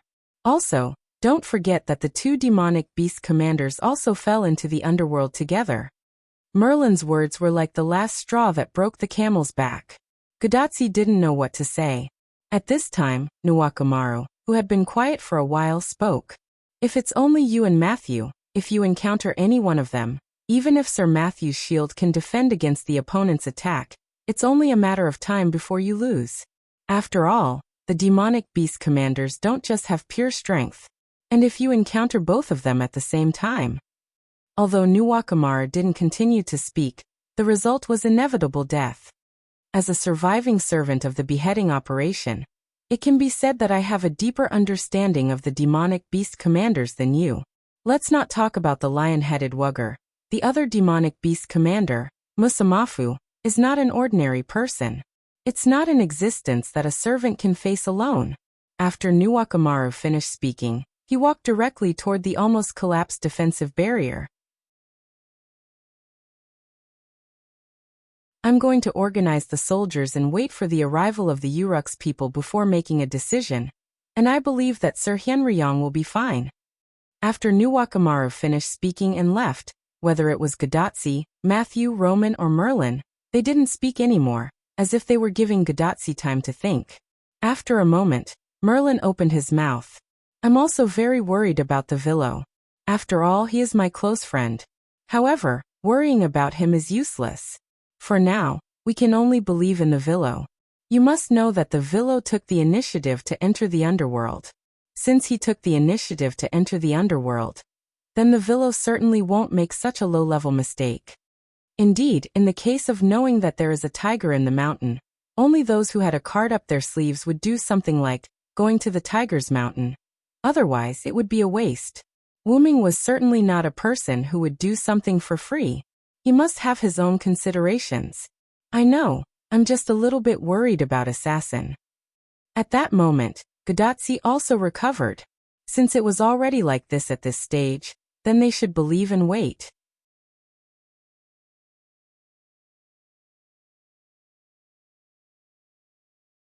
Chapter 923. Deep Underground, in the Underworld. After Ishtar's noble phantasm caused the earth to shake, the entrance to the underworld was opened. Wuming brought Ishtar into the underworld. When they arrived at a path that looked like a stone bridge, Wuming let go of Ishtar's ankle and took a deep breath. As expected, the place is filled with the aura of death. Not only that, it was dark everywhere. Along the way, there were one or two cages that looked like spears with a floating blue flame. The entire underworld was filled with darkness and faint blue light. Ouch, ouch, ouch. Ishtar was lying there in pain. She struggled to get up and held her head as if she was having a headache. After Ishtar was brought into the underworld by Wuming in a rather rough way, she had bumped into many things along the way. Ishtar's head was the most injured. When Wu Ming let go of Ishtar, Ishtar's head hit the ground first. As expected, I shouldn't have trusted your perverted character. Ishtar rubbed her head as she stared at Wu Ming fiercely. As Wu Ming used to deal with Ishtar, he knew her very well. Not only that, Ishtar also had to deal with Wu Ming. Indirectly, Ishtar also had a good understanding of Wu Ming. Ishtar already knew that this guy was a perverted person.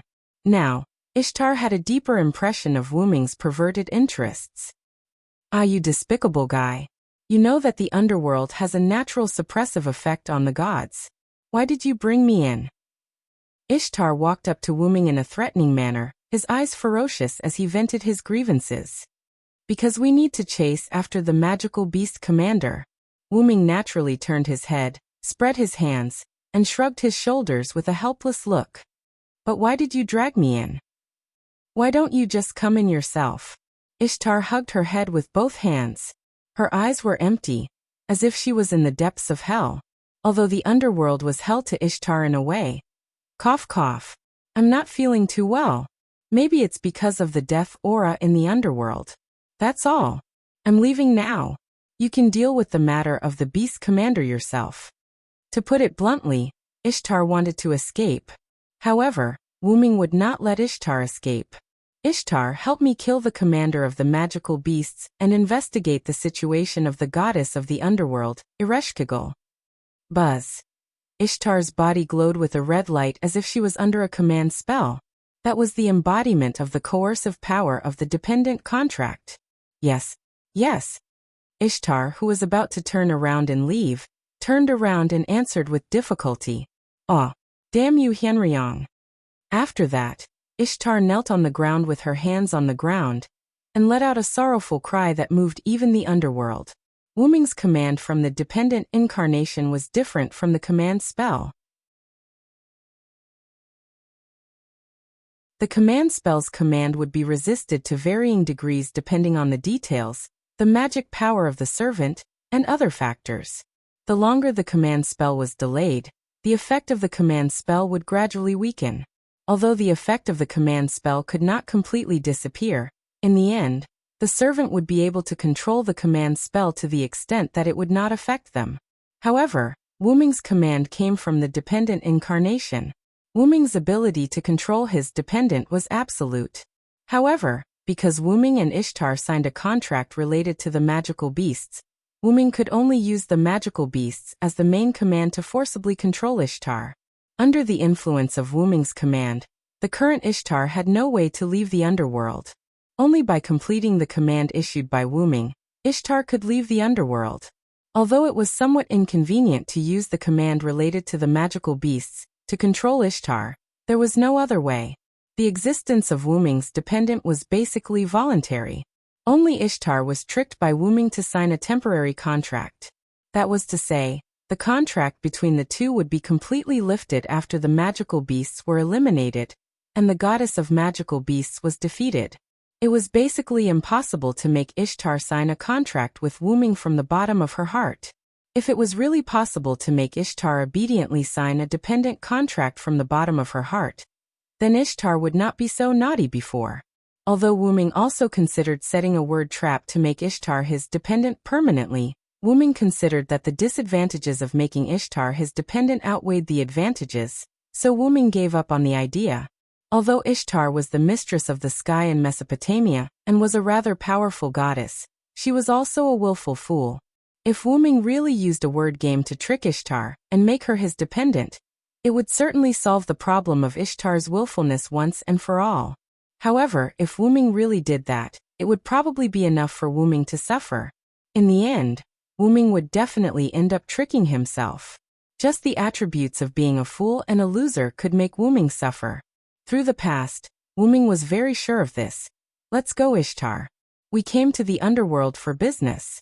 After knocking Ishtar's head, Wu Ming took the lead and walked along the road. Damn it, I didn't want to come to the underworld. You were the one who dragged me here. Ishtar was now feeling very wronged. Why am I so unlucky to meet this guy Hyenryong? Godfather God, where are you? Your daughter is now suffering under Hyenryong. Come and save your daughter. Ishtar, who was clearly a goddess, prayed to God. It was enough to see that Wuming was driving Ishtar crazy. Your father once asked me to take good care of you. And now, I have a way to make you obedient. The way was of course referring to the dependent contract. Wuming turned around and looked at Ishtar, who was praying with her hands clasped together, but was stunned by Wuming's words. I will teach you well during this time, stupid goddess Ishtar. In the end, Wuming gave Ishtar a rather pleasant smile, but this smile was like the smile of the devil in Ishtar's eyes. At this moment, before Ishtar could look forward to the cruel future, the roar of a magical beast came into their ears. Wuming and Ishtar looked at each other. Both of their eyes were full of solemnity. Immediately, Wuming ran directly in the direction of the roar of the magical beast, and Ishtar had no time to look forward to the cruel future, and directly followed Wuming's footsteps. No matter what, dealing with the magical beast was the most important thing at the moment.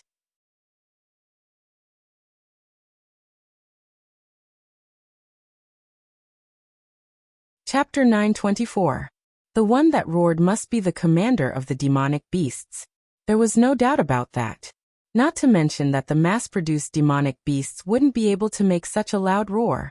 Even if there were some demonic beasts that weren't killed by Ishtar's noble phantasm and fell directly from the ground to the underworld, at such a height, even if it was a strengthened mass-produced demonic beast, it would still be severely injured.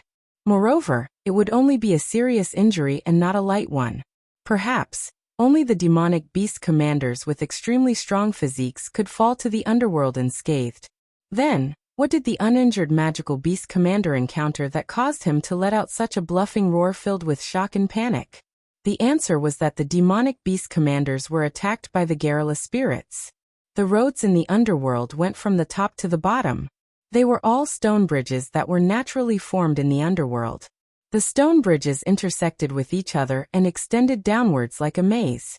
But apart from that, there were also places where a few stone bridges converged to form a platform in the underworld. At this moment, Wuming and the rather reluctant Ishtar stood at the edge of a stone bridge and looked down at the platform that was formed by the stone bridges. There was a gigantic humanoid creature that was covered in red fur, but had the head of a ferocious lion.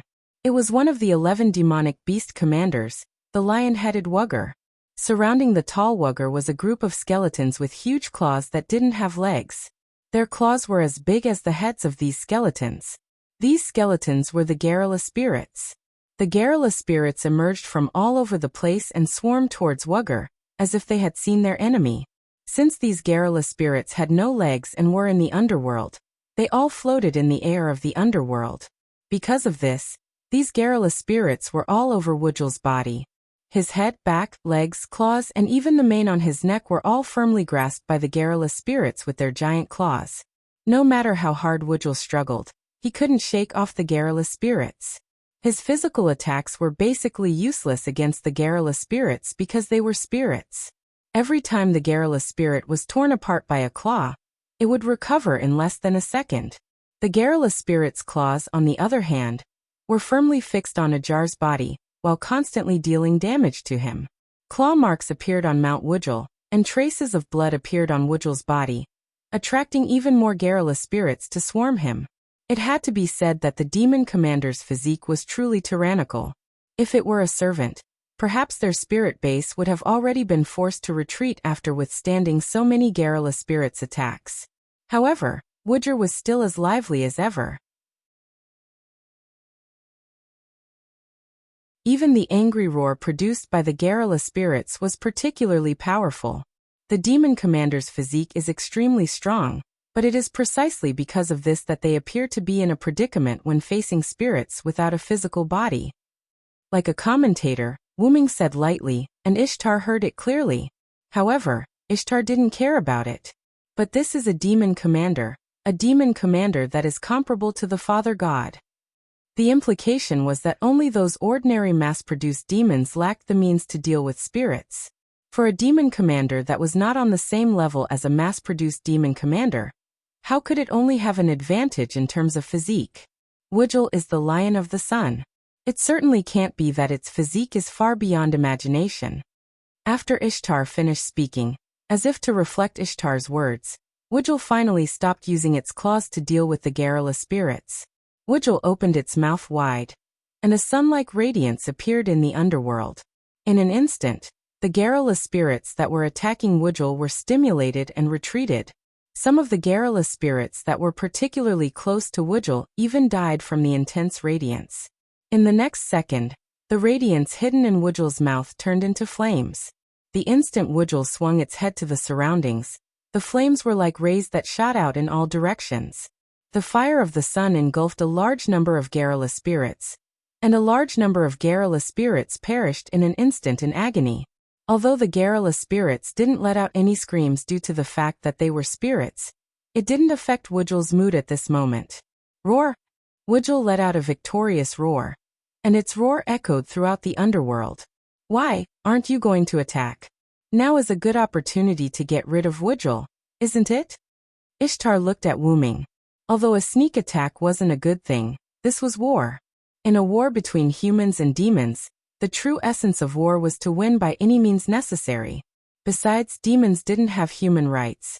A sneak attack would be over. However, Wu Ming still chose to wait and see. Don't worry, someone will come and take care of this guy. Just by killing a few garrulous spirits, it let out a triumphant roar that resounded throughout the underworld. Who did it think it was? It could only be said that this prototype Wuxia's brain wasn't as good as the prototype Yulitim that Wu Ming killed. It didn't understand whose territory it was. This was the territory of the underworld goddess, one of the three goddesses' alliance. The underworld goddess was an existence that was on par with the goddess of magical beasts. Demons of the goddess of magical beasts. Why are you behaving so atrociously in my underworld? Why are you provoking me? The voice of a creator resounded throughout the underworld, and Wuxia subconsciously shut its mouth. Ishtar was so frightened that she trembled. At the same time, Ishtar also understood who Wu Ming was referring to when he said, "Someone will come and take care of Wuxia." It sounds a little like your voice. Wu Ming glanced at Ishtar. However, Ishtar rolled her eyes at Wu Ming. What nonsense are you talking about? This voice clearly belongs to Ereshkigal. Ishtar didn't want to talk about Ereshkigal. It could be said that other than Wu Ming, only Ereshkigal could give Ishtar a headache. After all, Ereshkigal had once stripped, pierced, and killed Ishtar when she was in the underworld. Before Ishtar could recall the past, Ereshkigal spoke again. Since you dare to behave atrociously in my underworld, prepare to die.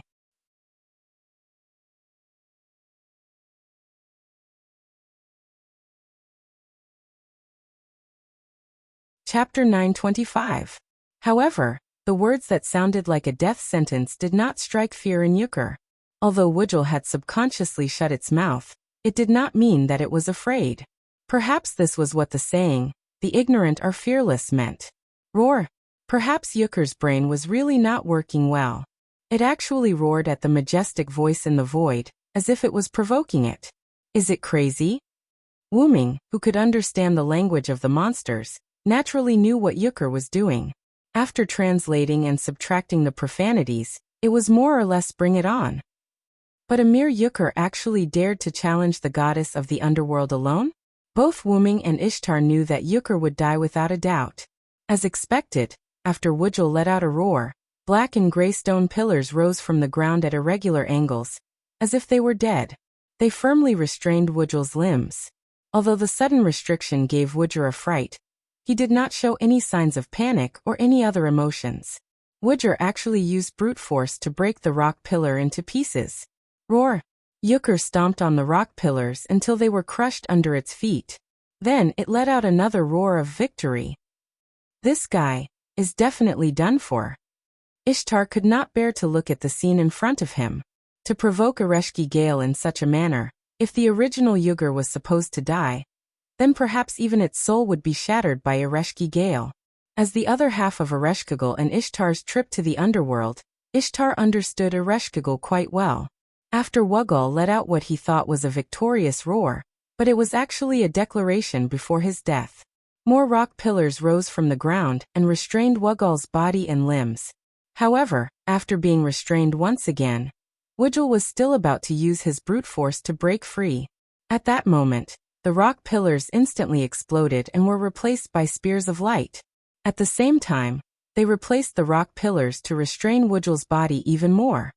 That's Ereshkigal's spear.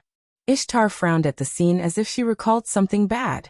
However, the light spears were no different from the rock pillars to Yukur. It was just a matter of whether they looked good or not.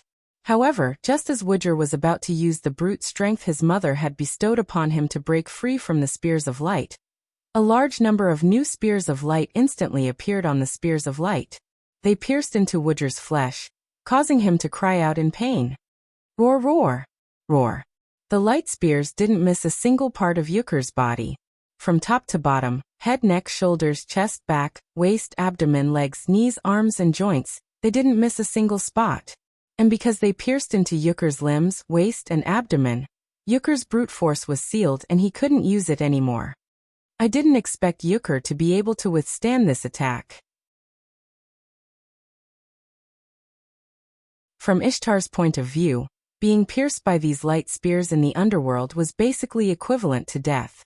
But Yukur relied on the strength of his body to prevent all the light spears from piercing into his body.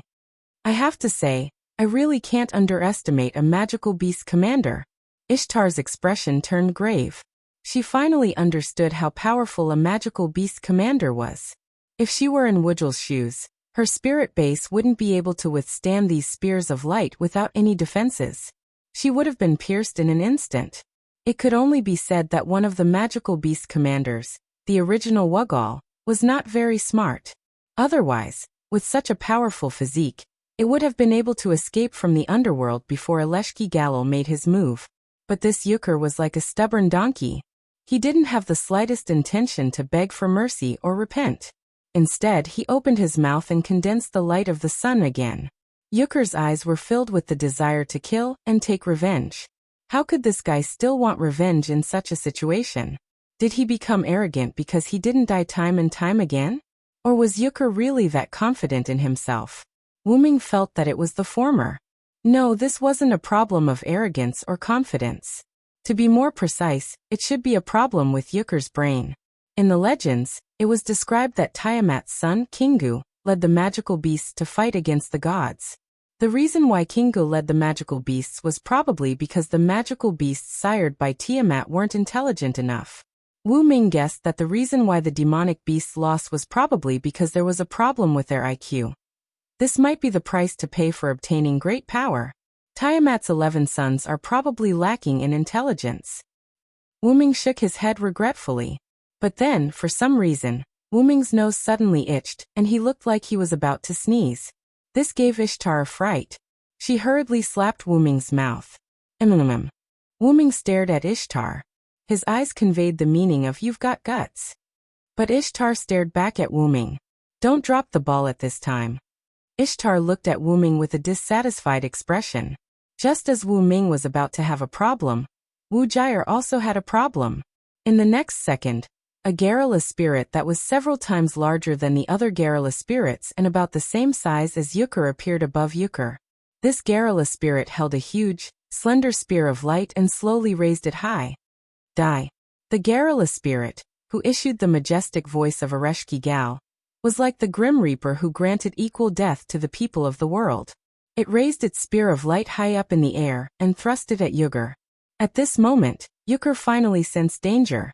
If the spear of light pierced him from above, he would not be able to survive. As for whether he could pierce through its skull, Wujul didn't have the slightest confidence this time, because Wujul recognized that the huge garrula spirit above its head was actually the goddess of the underworld herself. The spear of light in her hand was a genuine artifact that far surpassed the toughness of a magical beast's body. Roar! A beastly howl came from Yukur's mouth. It seemed that Yukur had sensed that true death was approaching. Poochie. You're tuning in to the Lime's Wuxia Whispers YouTube channel.